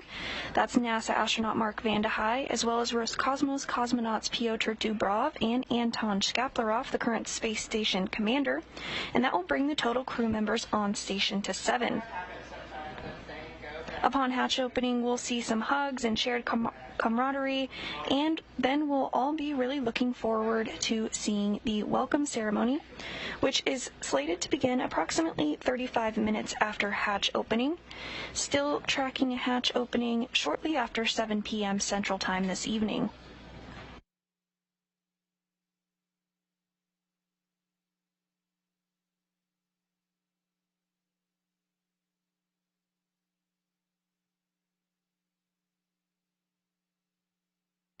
It looks like NASA astronaut Mark Vande Hei is getting cargo bags ready, possibly working to get some of that padding configured for the hatch opening.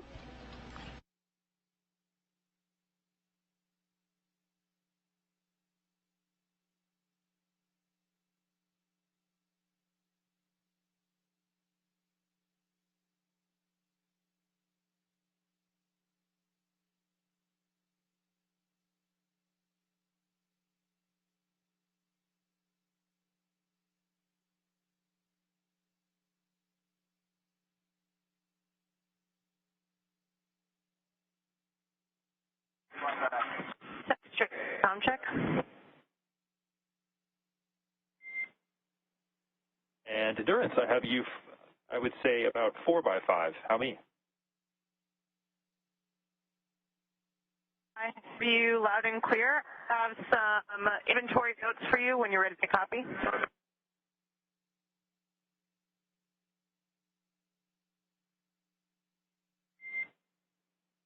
And I am ready to copy, Kayla.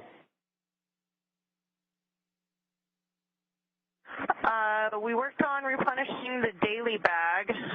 Took one bag of disinfectant wipes from bag 107 and moved it to bag 110. We also took one large outer bag pack from bag 108 and moved it to 110.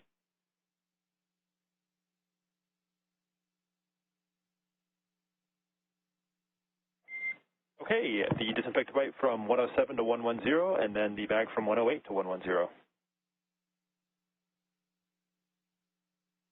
Good copy, Mike.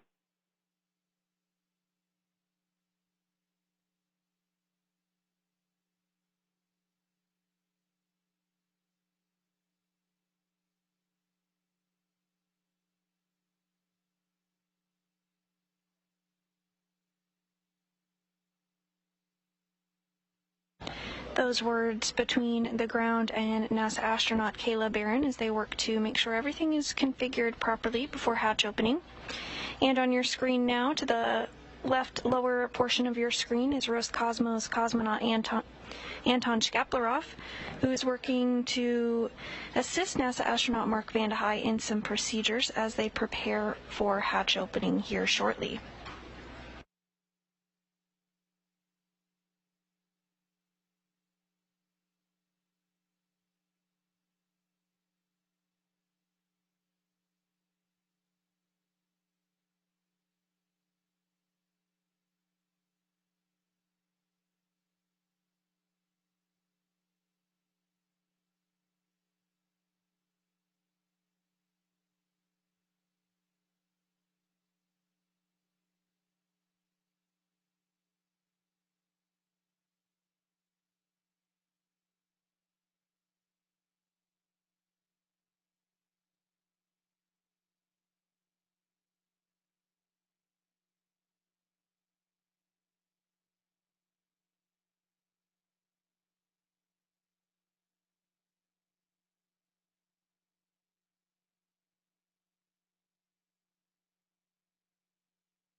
As we continue to move towards a hatch opening shortly after 7 p.m., let's look at some of the milestones that NASA astronaut Mark Vande Hei has already worked through in preparation for hatch opening.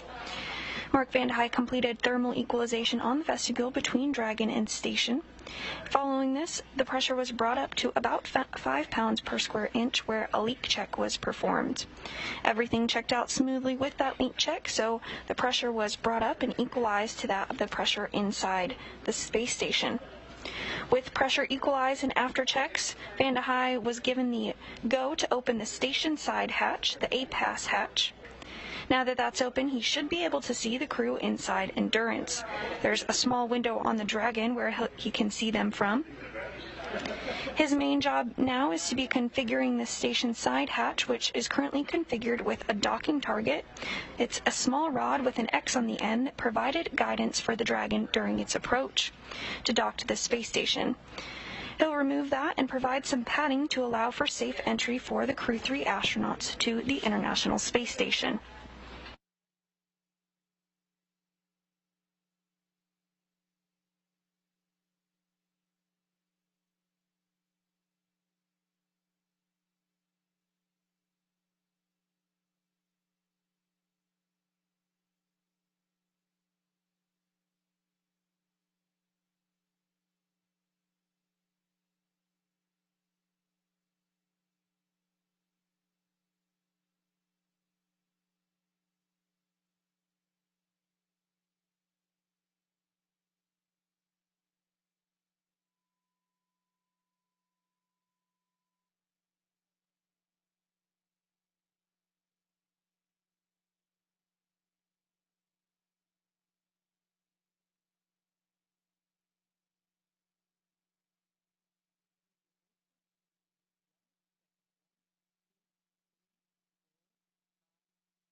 As NASA astronaut Mark Vande Hei continues to configure the hatch for hatch opening, we'll likely see him taking some photographs. Part of that is a procedure to survey the hatch itself and inspect for any foreign object debris.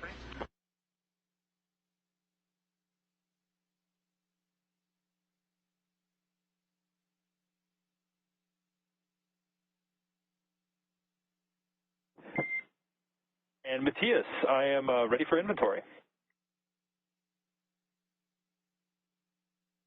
Yes, so we have an update on location 11 and location 12. In location 11, in bag 301, we have 2 primary ascent lunch, 2 utensils, and a bag of Huggies. Bag 302 is empty.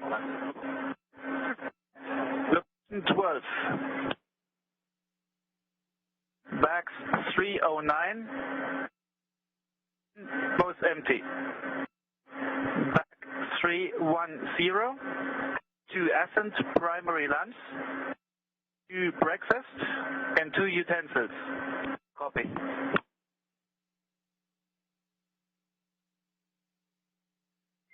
Okay, Matthias, I copied that bag 301 has 2 lunches, 2 utensils, and a bag of Huggies. Bag 302 is empty. Bag 309 and 311 are empty. And in bag 310, you have 2 lunches, 2 breakfasts, and 2 utensils. I'll copy. That's a great bag. Thank you. Few 9 and 10 after when we started the suits. No worries. I know that space can get a little bit crowded with the suits in there.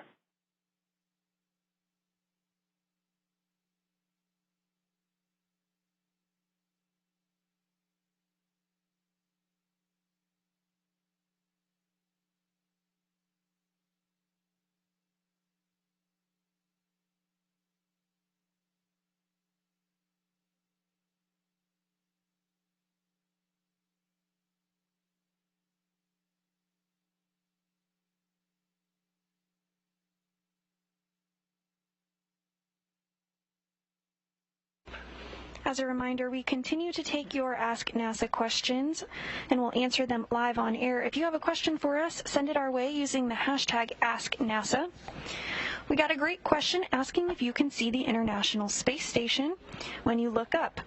You can, in fact, see the International Space Station when you look up. If you check out the website spotthestation.nasa.gov, you can enter in your location and see when the International Space Station is flying over you. It's pretty neat to see it fly overhead, and I recommend checking it out if you haven't done so already.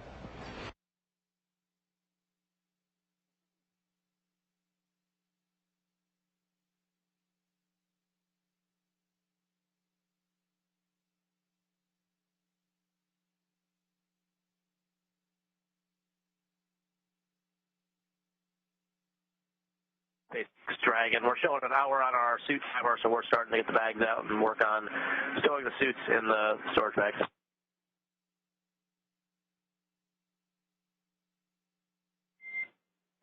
And copy that, Dragon. I'm with you in 5 Alpha 6 of 4.012.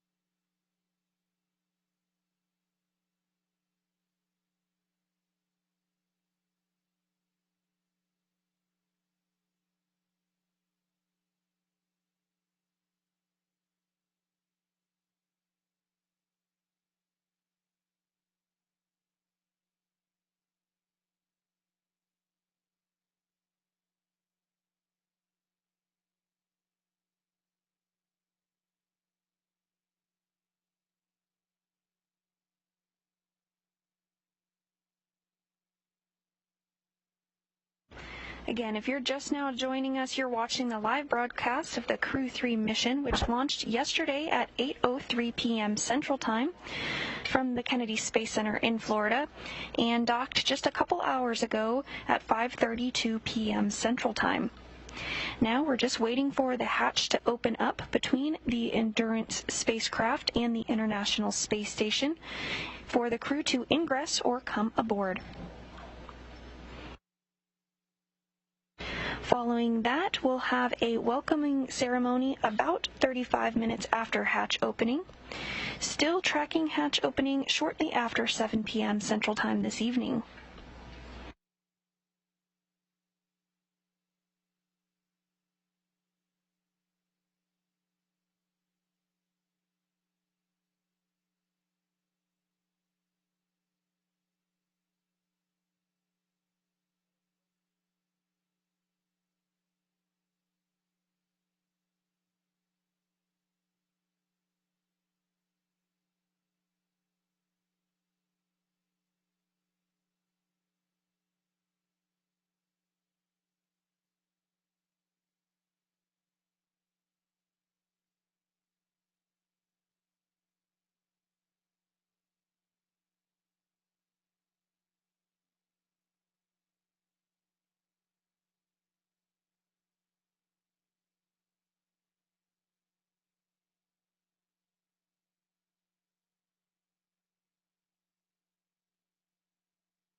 Houston and Endurance on the big loop. The station is ready for Dragon hatch equalization.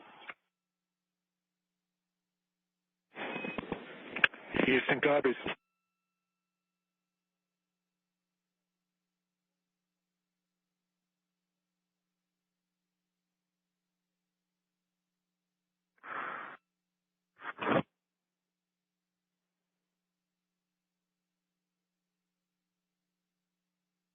Endurance station on the big loop. Did you copy?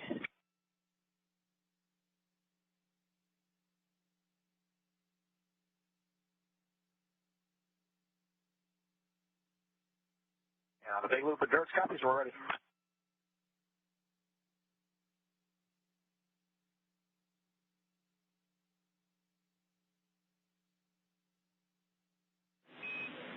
And station and endurance, stand by for equalization. We expect it to take about 3 minutes.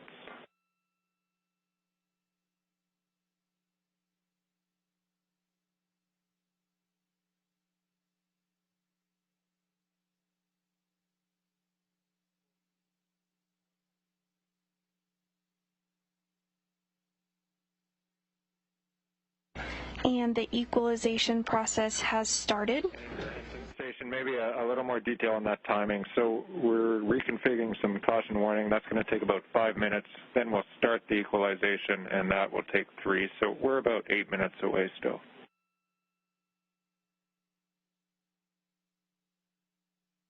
Station copies.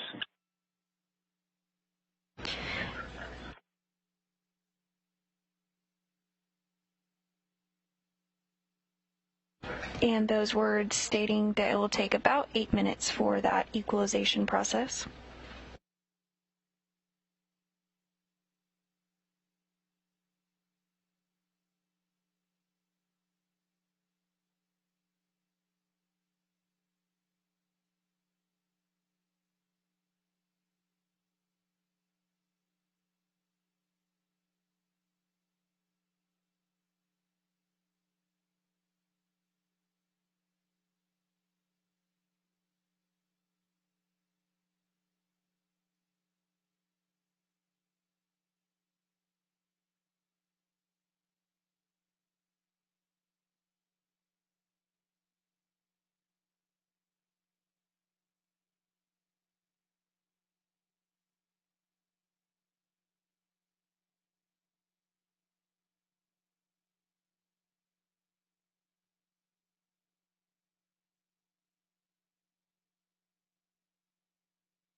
Preparations continue to go smoothly on both the Endurance side as well as the International Space Station side for hatch opening coming up here shortly.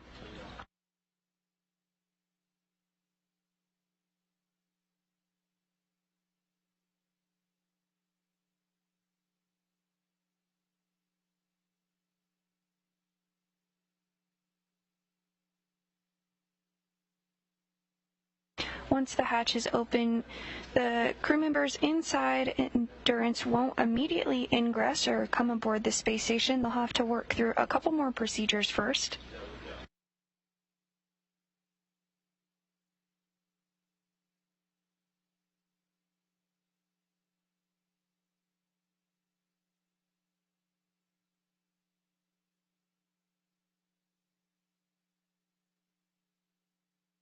SpaceX Endurance on Dragon to ground. We're complete with 4.012 suit topping. Suit fans are off. And copy that, Raja. We see the same.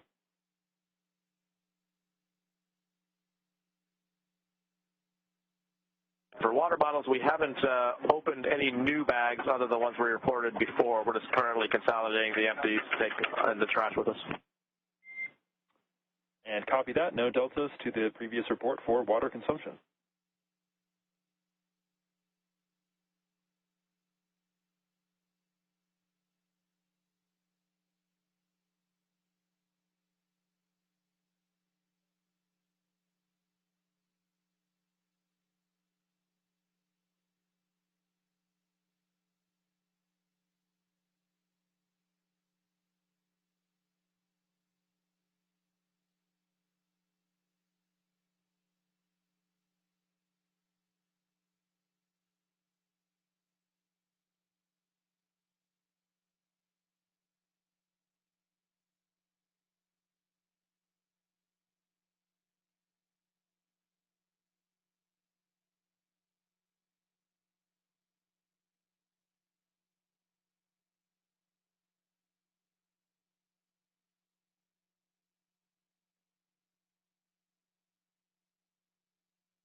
and SpaceX Endurance. Can you go external with the cameras for about, well, just totally let you know. We're just going to make sure the way system's ready before we shut it down.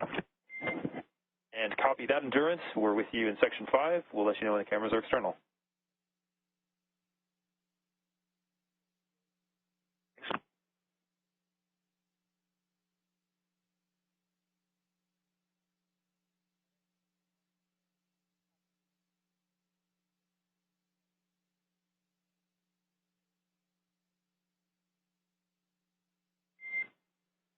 Cameras are external.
If you're just joining us this evening, the Crew-3 astronauts have successfully docked to the International Space Station after launching at 8:03 p.m. Central Time from Launch Pad 39A at NASA's Kennedy Space Center in Florida. The crew of Chari, Kayla Barron, Thomas Marshburn, and European Space Agency astronaut Matthias Maurer successfully docked to the International Space Station at 5:32 p.m. Central Time this evening. At this hour, we are awaiting the hatch to open so that those 4 crew members can join the other 3 crew members currently on board the International Space Station, which includes NASA astronaut Mark Vande Hei and Roscosmos cosmonauts Pyotr Dubrov and Anton Shkaplerov, who is the current space station commander. About 35 minutes after hatch opening, we'll have a welcome ceremony where all 7 of the Expedition 66 crewmates will be able to hug and welcome their new crewmates aboard. Additionally, we'll hear some comments and welcome wishes from leaders from each of the space agencies.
As a reminder, we are taking your Ask NASA questions all throughout the broadcast this evening. If you have a question for us, send it our way using the hashtag AskNASA. We've received a question asking what are the objectives for the Dragon crew during the next 6 months. Well, this is a very good question, and over the last 21 years, crews aboard the space station have completed over 3,000 scientific and educational experiments, and Crew-3 is prepared to add to that growing number. Once Crew-3 arrives to the space station, they'll spend the next 6 months working in our orbital laboratory, and having more crew members on board significantly expands the amount of research that can be conducted. Not only will the crew be contributing to hundreds of experiments, they'll also be bringing some with them on the Crew Dragon, which is now successfully docked to the International Space Station. One of those is the food physiology investigation, which documents if the effects of dietary improvements will also improve immune function and the gut microbiome, and if those improvements can help crews better adapt to spaceflight. An enhanced understanding of food's effects on physiology and microgravity can help scientists continue to improve the spaceflight diet and crew health. Additionally, in addition to hardware to support new science on board station, Crew Dragon is carrying more than 400 pounds of NASA cargo. This includes crew supplies, spacewalking equipment, and equipment for additional scientific investigations.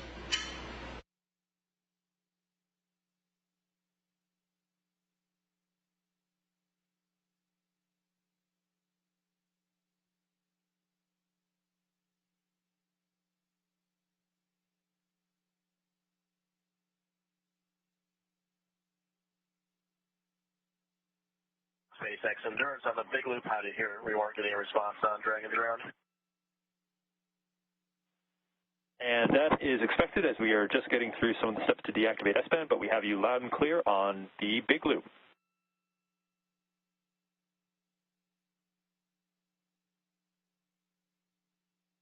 You're welcome to come back internal and just let us know when you're ready for Dragon to ground. We can give you the rest of the water inventory.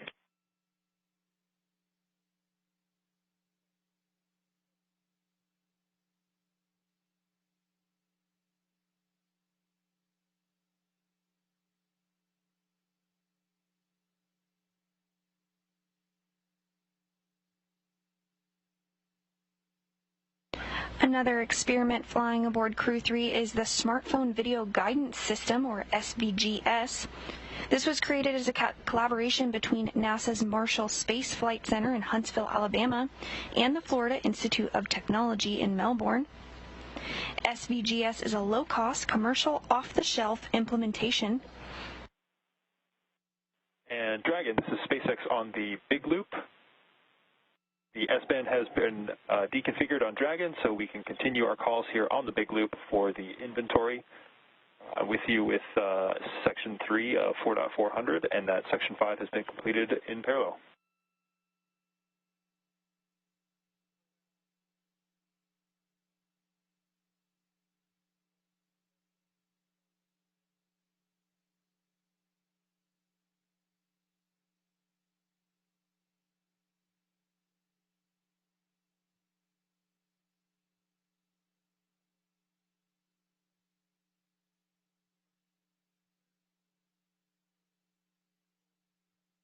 Again, SVGS is a low-cost, commercial, off-the-shelf implementation of advanced sensors designed for automated rendezvous and capture of spacecraft.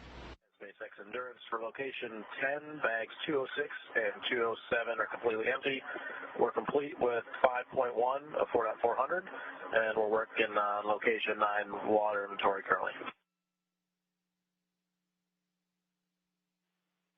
Copy, 206 and 207 empty. Through in the all the steps in 4.400, and then working through the inventory in 9 and 10.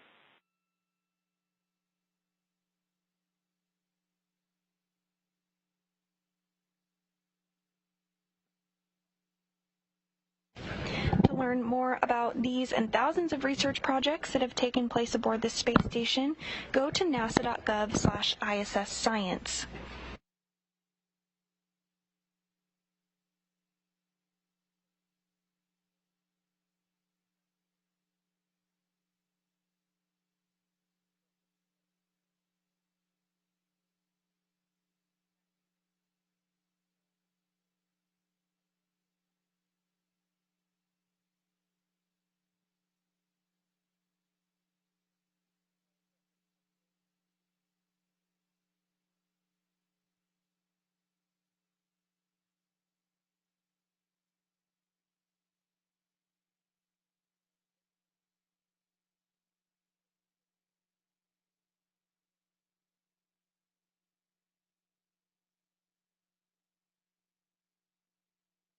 the big loop endurance for SpaceX out of location 9, bags 202 and 203 are completely empty.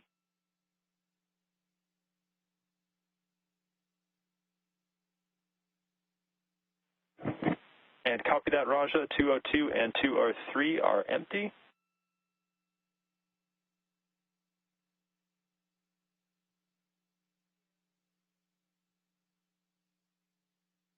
SpaceX endurance. With that, we will button up the panels here, and we show ourselves ready then for section 6 of 4.400.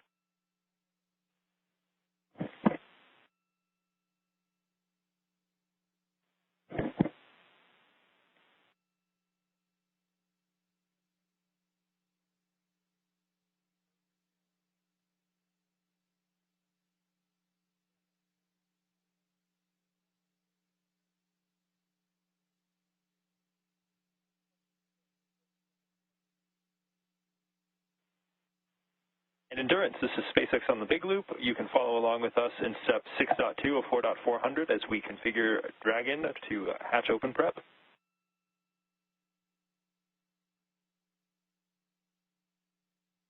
We will follow along on section 6, 4.400.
Preparations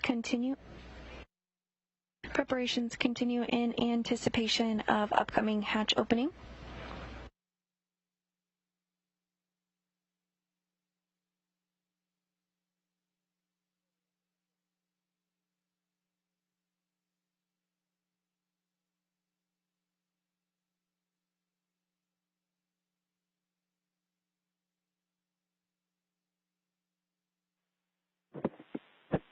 Endurance, SpaceX on the Big Loop. You have a go for hatch opening per the decal, followed by the remaining actions in procedure 4.400, section 6.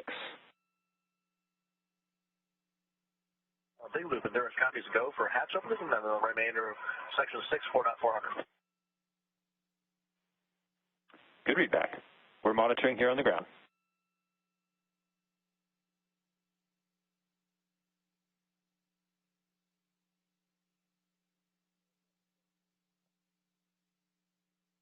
And great news with that go for hatch opening.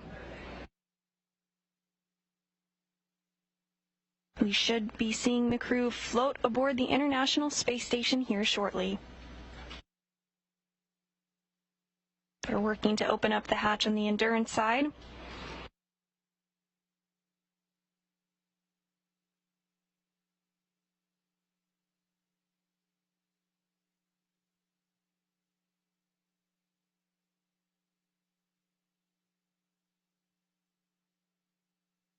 SpaceX Endurance, the hatch is open. Copy. We see the same.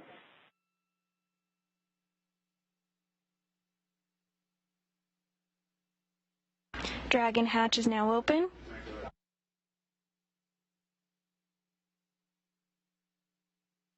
And we can start to see the crew members inside Endurance.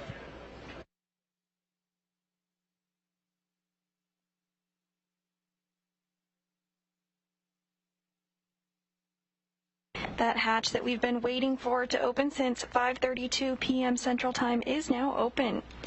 Hatch opening taking place just a couple of seconds ago.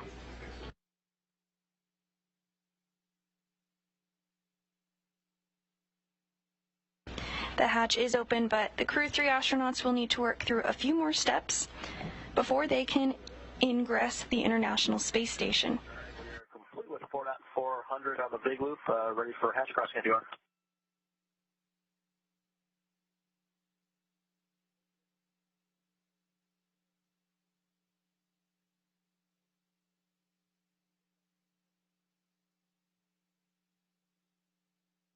That hatch opening occurring at 7:25 p.m. Central.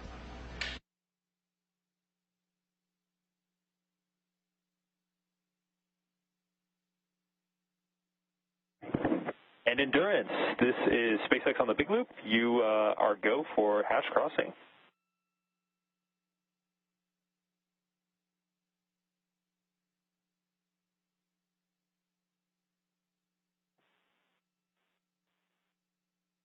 And first through the hatch is going to be NASA astronaut Kayla Barron. Some hugs there. And you can hear the claps inside Mission Control. Next up is European Space Agency astronaut Matthias Maurer.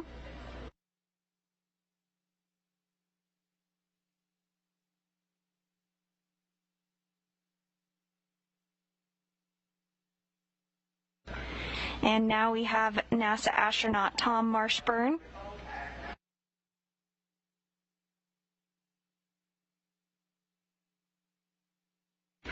And NASA astronaut Chari.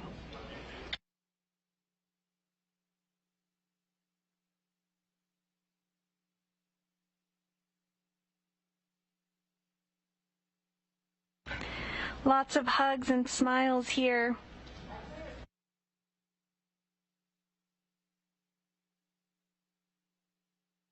Seven crew members now a part of Expedition 66.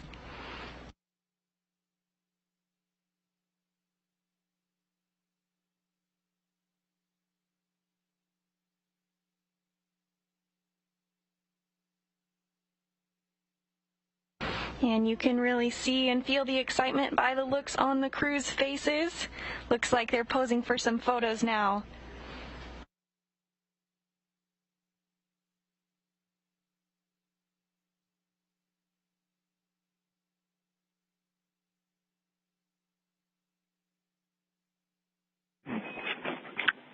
Welcome to Station Crew-3. You guys look great in that photo.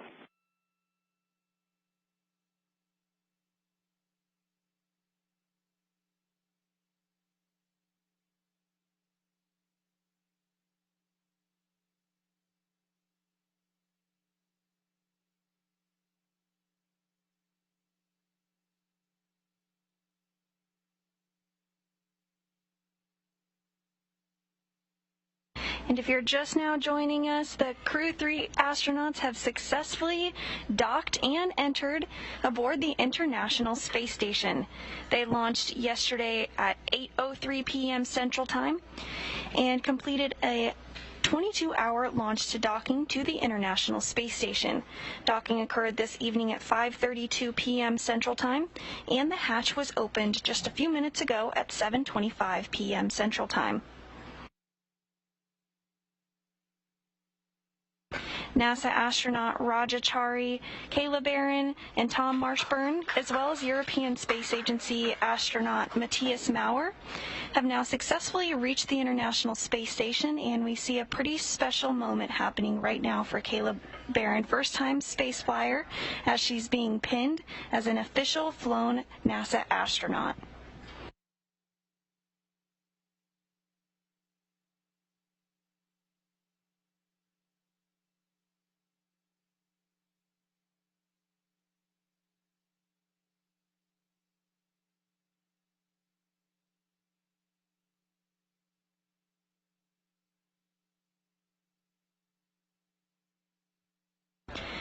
Next up is European Space Agency astronaut Tom Marshburn, also a first-time flyer.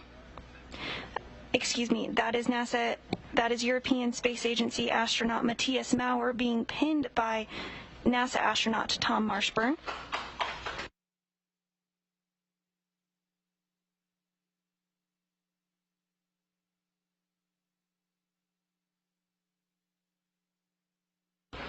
Lots of smiles and thumbs up, an exciting moment.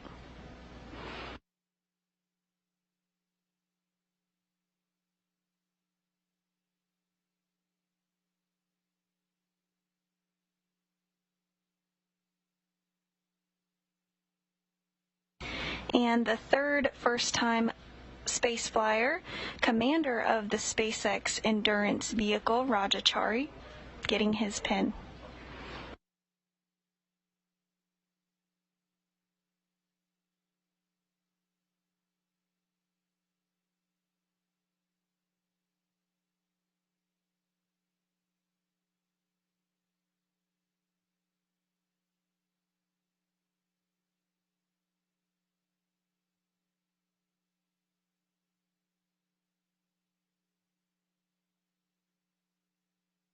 Houston Station on 2, checking for the timing of the PAO event.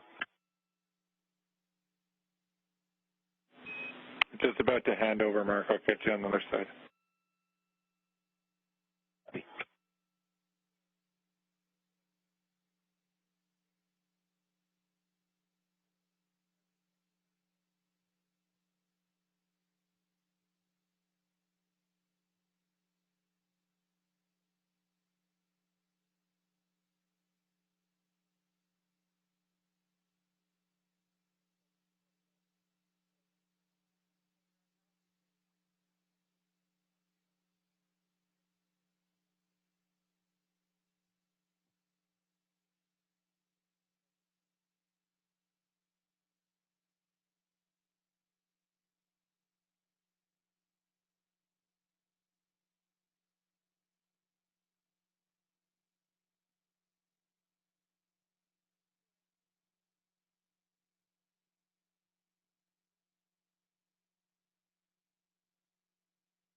And we're in a brief expected handover between our satellites, but we'll regain communications here shortly. Crew-3 has successfully arrived to the International Space Station after docking at 5:32 p.m. Central Time and floated inside the space station at 7:25 p.m. Central. Station Houston on 2, other side of that handover. Looks like we're going to target top of the hour for the PAO event. Top of the hour, and for Mark, we'll go for the scene and voice check at your convenience whenever it works. Okay, I'll call you back. I'll copy PAO event in about 26 minutes, and I'll do the scene and voice check shortly. Copy that.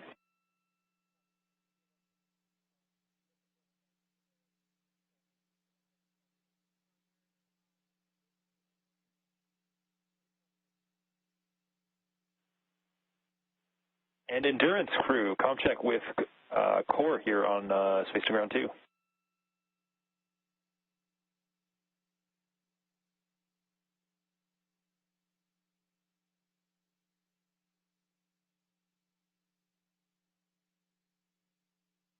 And SpaceX Endurance has you loud and clear on 2.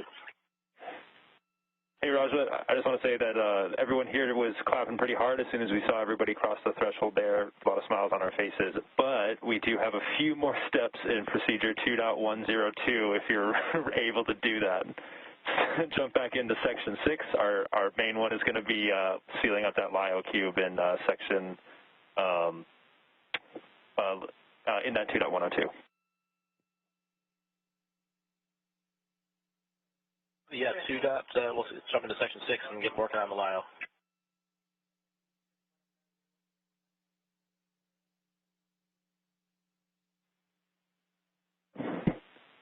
And just for awareness, we're just looking to get that one done before the PAO event, before we hop back in at the top of the hour.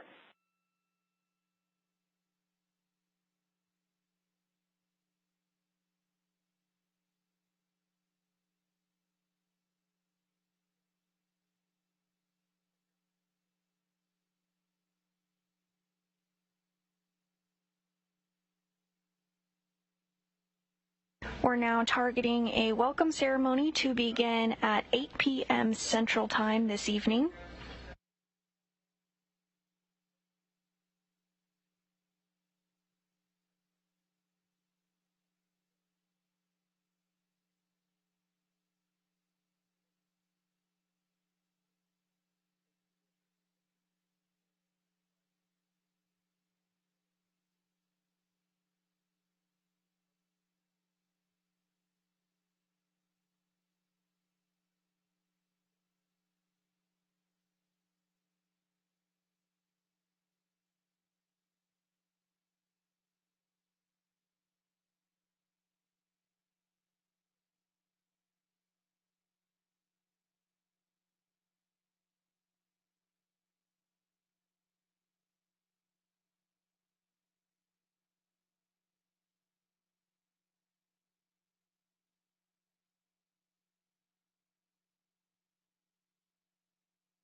If you're just joining us this evening, the Crew-3 astronauts have not only successfully docked to the International Space Station after launching at 8:03 p.m. Central Time yesterday from Launch Pad 39A at NASA's Kennedy Space Center in Florida, but they've also floated through...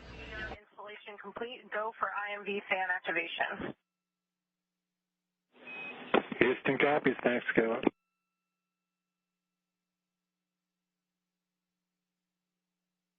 Crew-3 successfully floated through the space station hatch at 7:25 p.m. Central Time.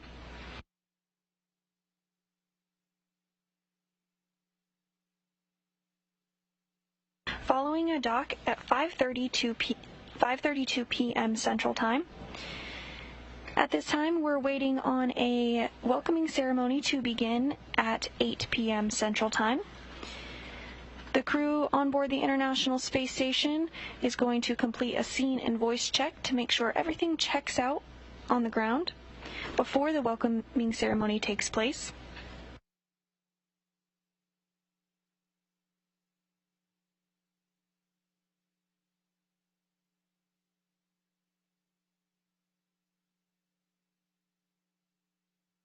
Houston Endurance, just waiting on your go to open location 23. We copy, standby one.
Houston Station, I'm ready for the scene and voice checks. Copy, Mark. We're ready for the voice, and for the scene, it looks like we're going to zoom out just a little bit, please. Zoom out a touch so we can get 7 folks in there.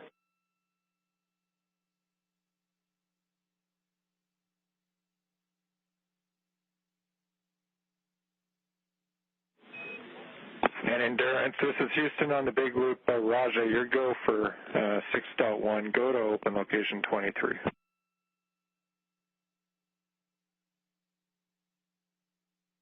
big loop. We copy. We're going to open location 23 in Endurance. Affirmative, 6.3. And then Houston for Mark, we're back with you and ready for the voice checks.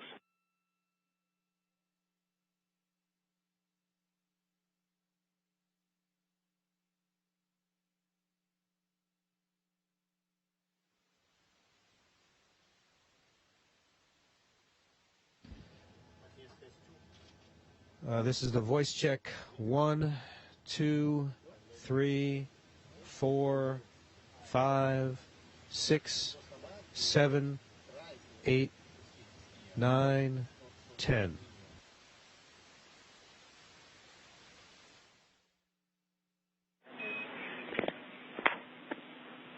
And station for Mark, good scene, good voice. We're all set, ready to go, and we'll kick it off at the top of the hour.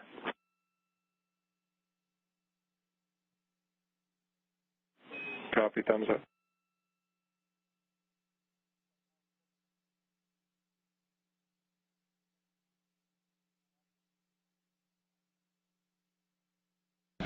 And we had a successful scene and voice check.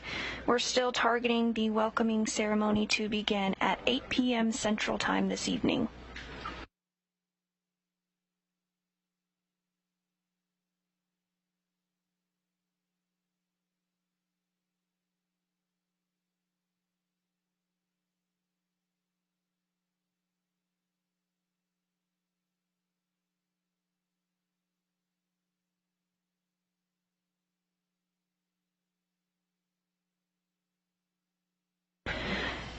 On your screen, you can see in the bottom right is NASA astronaut Mark Vande Hei. He did a lot of preparations ahead of hatch opening. To the left of him is Roscosmos cosmonaut Piotr Dubrov, as well as European Space Agency astronaut and member of Crew-3, who just arrived to the International Space Station, Thomas Marshburn. Matthias Maurer. This is his first time in space. And to the right of him is the current space station commander, Roscosmos cosmonaut Anton Shkaplerov. Seal and installed. Copy all.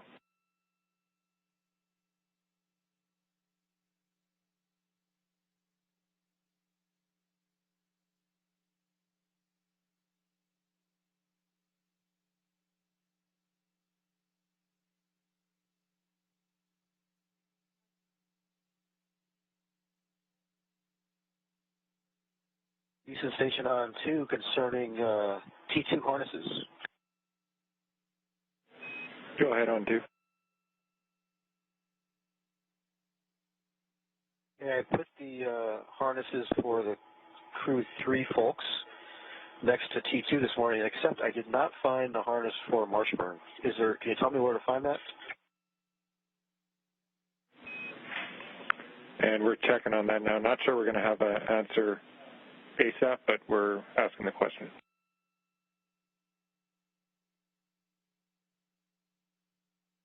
We got plenty of time. Just got to have it before his first T2 session. Yep, thanks.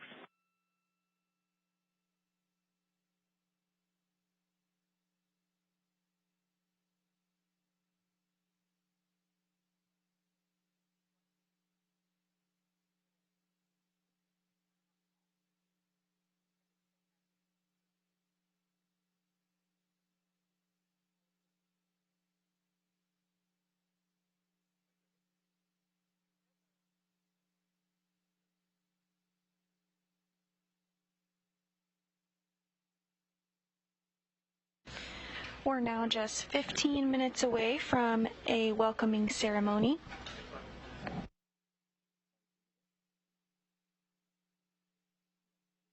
On your screen, you see veteran astronaut Tom Marshburn floating back through the hatch from the Endurance vehicle, which docked to the International Space Station at 5:30 p.m. Central Time this evening. And there's a view of it docked to the International Space Station.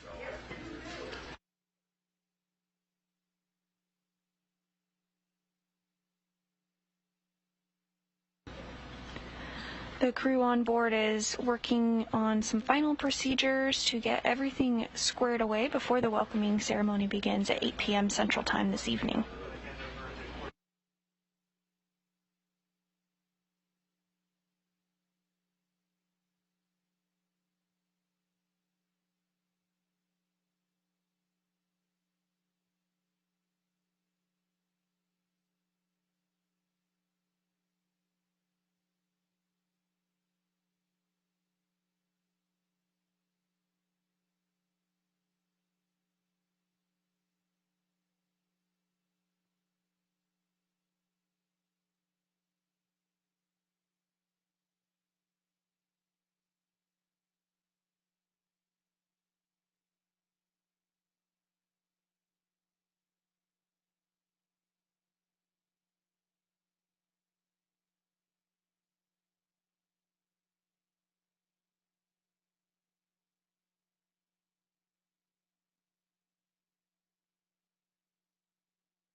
We're about 12 minutes out from our welcome ceremony to begin. If you do have any more Ask NASA questions, be sure to send them our way and we'll answer them before the welcoming ceremony begins.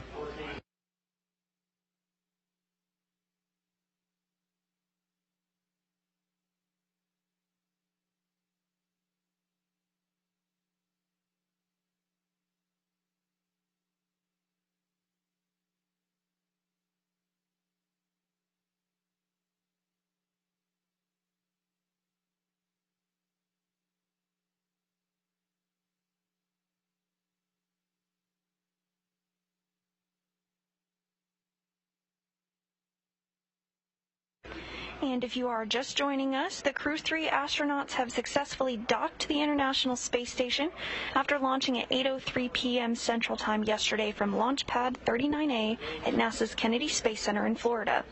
The crew of Chari, Kayla Barron, Thomas Marshburn, and European Space Agency astronaut Matthias Maurer docked to the orbital outpost at 5:32 p.m. Central Time this evening, and following docking, they floated aboard at 7:25 p.m. Central Time, officially welcoming them as members of the Expedition 66 crew. There's now 7 human beings living and working aboard the International Space Station, including the 4 Crew-3 astronauts, as well as NASA astronaut Mark Vande Hei and Roscosmos cosmonauts Pyotr Dubrov and Anton Shkaplerov, who is the current space station commander.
And as a reminder, we are taking your Ask NASA questions, so if you have one, send it our way.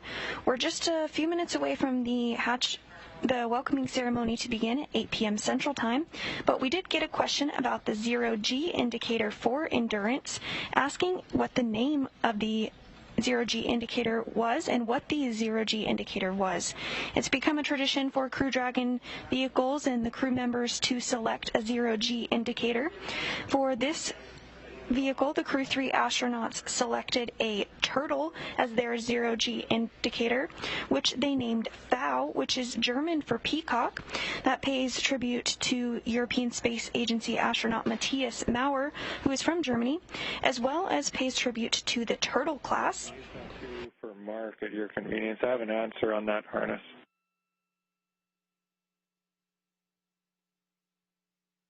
Go ahead on 2. I'll get you in 5 seconds, 10 seconds, 20 seconds on the other side of the handover.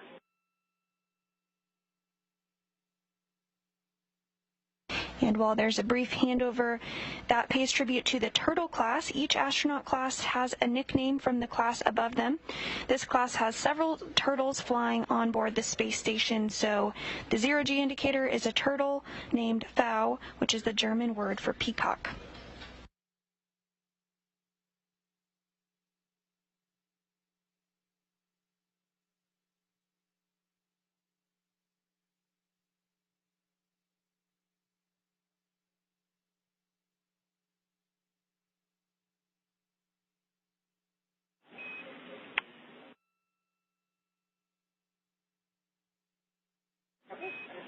And Station Houston to Mark, we found an answer. His harness flew up on Crew-3. It's in Dragon. It's going to be unpacked on Saturday. But if you need it before that, you could grab it. It's step 5 in the unpack message of StowTrack. Okay, thanks much.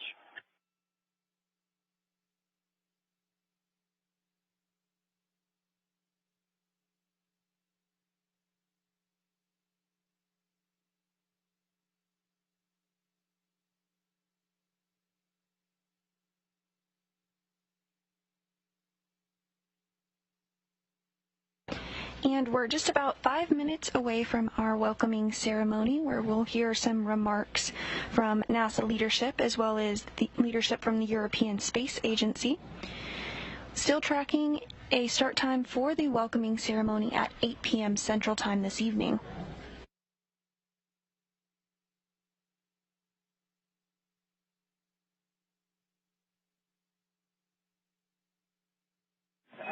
And Station Houston 2, no reply needed, but we're 4 minutes out from the PAO event.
Great shot of the Crew-4 astronauts there as they prepare for the welcoming ceremony, slated to begin just about a minute from now.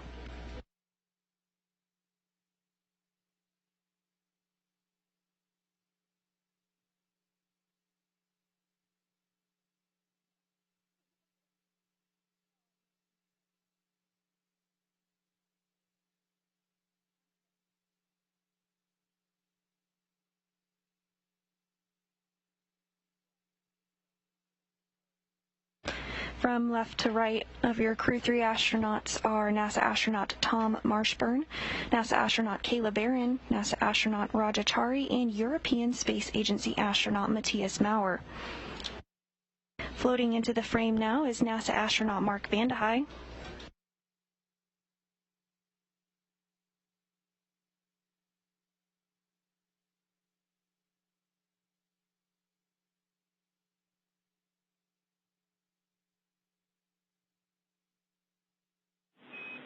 Station, this is Houston. Are you ready for the event?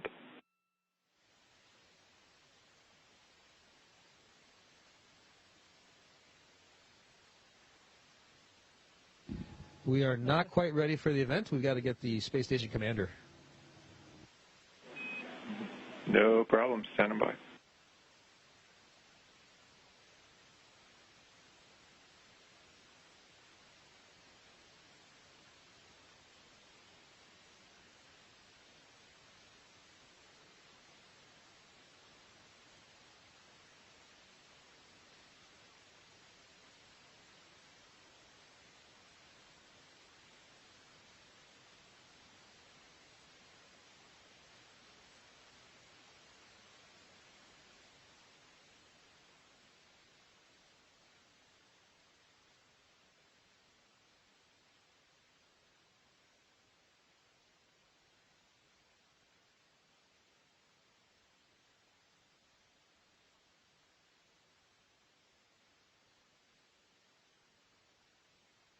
Houston, this is Station. We are ready for the event.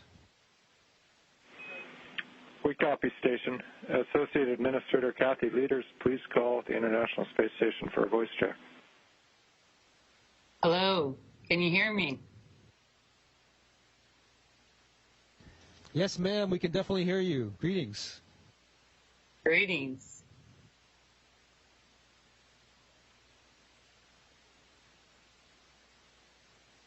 Are we ready to go? Let's do it. I'm not sure if we're supposed to start talking first or if you're going to talk first. Okay. I'll get started and then you guys can follow. Okay, hey, you know, tonight's docking was a perfect way for us to finish up what has been our 10-year anniversary year for the Commercial Crew program. And I don't know about you guys, but it feels like the last 2 weeks have been pretty crazy for me. And I know you guys are probably real happy to be out of crew quarters. I told Norm Knight last night we were rescuing him from crew quarters with this launch. And I know you guys, I know Mark, you were waiting patiently for them to come, enjoying a few days of a little bit of quiet before the next round of folks coming up. But boy, is it good to see you. So, Raja, I'm hearing, you know, you're here leading the turtles, and you have the turtle there. And as you know, I'm so happy to, in particular, to see you there after all your work doing the joint test team. So after you come back, it'll be good to hear how the vehicle operated for you with all the work that you did. And it's so fantastic to see Matthias, Kayla, and Tom there with you safely. So we can't wait to see all the work you all are going to accomplish. And I'm looking forward to many, many more amazing experiences to come over the next 6 months while you all are there. Thank you again for your service. I loved, Roger, what you said yesterday when we're getting ready for launch. And you said, you know, we were hoping for a Halloween launch, but it's even cooler right now to be able to launch and dock on Veterans Day. And it is a great way for us to honor our veterans. Thank you.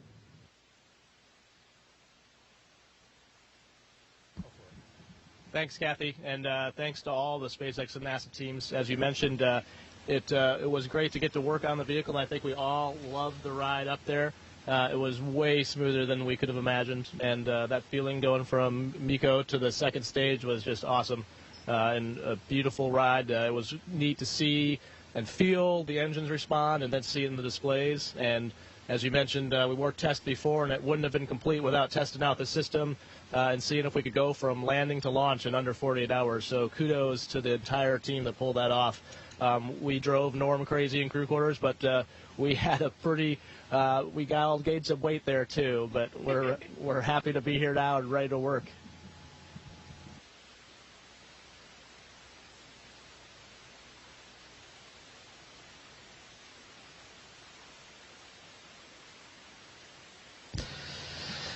Hi, colleagues. I'm very proud to be commander of this great team. We are start to fly together, and I know in the future we'll have the beautiful days on orbit together. We'll work together and relax together.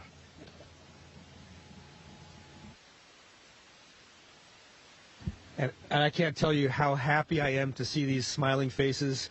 Every one of us, all 7 of us are friends, and we're going to become even better friends as time goes on.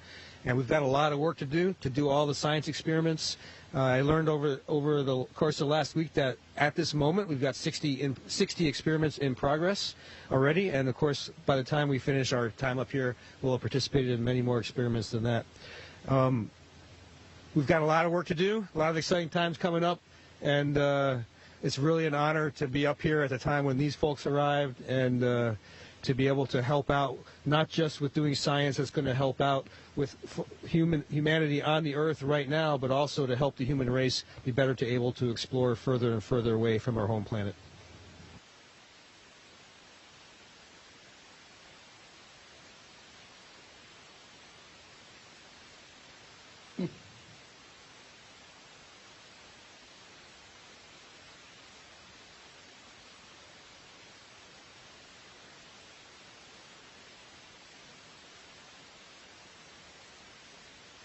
Thank you, Mrs. Leaders. We now welcome ESA Director General Joseph Aschbacher. Please call station for a voice check. Station, this is Joseph Aschbacher. How do you hear me? Hallo Josef, hier ist Matthias. Ich höre dich 5 by 5. 5 by 5, fantastic. Really happy to see you, Matthias. Happy to see all of you, and it is just amazing to see these smiling faces. I think, Matthias, it must be a great feeling experiencing weightlessness live and for the first time for you. And I think this is just fantastic. I have to say that for ESA and for Europe, it is it's fascinating to have you as our next representative at the space station, while Thomas, as you know, has just returned to your common home base, the European Astronaut Center in Cologne, and both to recover for him, but also to engage in post-mission scientific activities, the science that you will continue in the next coming 6 months. Matthias, I can only tell you that we all at ESA, we are so proud of you and very excited to see you at the space station. Of course, we wish you all the best of luck. I know you have a lot of science and a lot of experiments ahead of you, EVAs, including work on the European robotic arm. We look forward to seeing you working in the NASA and the Russian spacesuits. But also, I hope that you have some time to enjoy the stunning views of our beautiful planet Earth from the cupola, and your messages to planet Earth, to all of us down here, will certainly be exciting and helping us all to preserve it. And it's just beautiful. So really, from my side, Matthias, very, very warm welcome to all of you, also to Raja, to Tom, Kayla, on behalf of the European Space Agency. And I'm just so excited and so happy to see you up there, smiling and in very good shape. Many thanks, Joseph. Many thanks to all the ESA colleagues who helped me to find the way up here into space.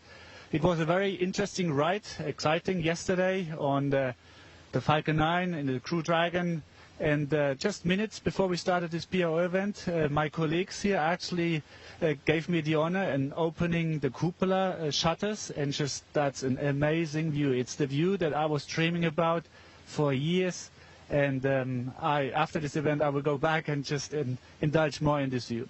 So yes, you said right, we have a lot of science experiments ahead, and I'm very happy to continue what Thomas started. And then after 6 months I will hand over to Samantha, and it will be the time of longest European presence in space, 1.5 years, almost without interruption, if Thomas hadn't left early. And yes, we strive to provide all the science experiments that all the scientists on the ground are hoping for. Thank you very much. Thank you, Matthias, and really a very warm greetings from all of us here. So Dankeschön, und auch auf Deutsch noch ein paar Grüße, weil es einfach so schön ist, dich in guter Form zu sehen, und alles Gute. Ja. Ganz herzlichen Dank und ganz, ganz liebe Grüße natürlich auch an alle in Deutschland, in Europa, die das hier möglich gemacht haben. Natürlich auch besonders meine Freunde und Familie. Danke.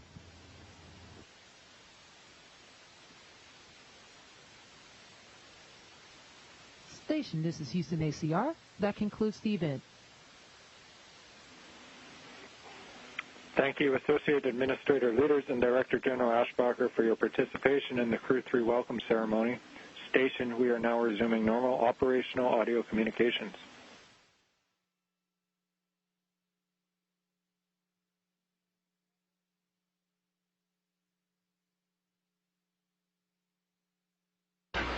Wow, what an incredible few hours it has been. It is so great to see the Crew-3 astronauts on board.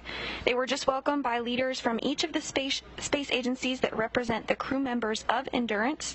First, we heard from Kathy Leaders, the Associate Administrator of Space Operations, Mission Director at NASA, and then we heard some remarks from Joseph Oshbacher, the European Space Agency Director General. Each of them talked about what it took us to get to this moment to welcome 4 new astronauts to the International Space Station, bringing the current population of the space station to 7 human beings as part of the Expedition 66 mission. It's been an incredible 24 hours for Crew-3, and we are thrilled to see them safely on board the International Space Station. We've been with you from the very beginning, starting with the crew suiting up in the suit-up room at the ONC building. The crew then headed to the launch pad and made their way up the service fixed structure and ingressed the Crew Dragon Endurance.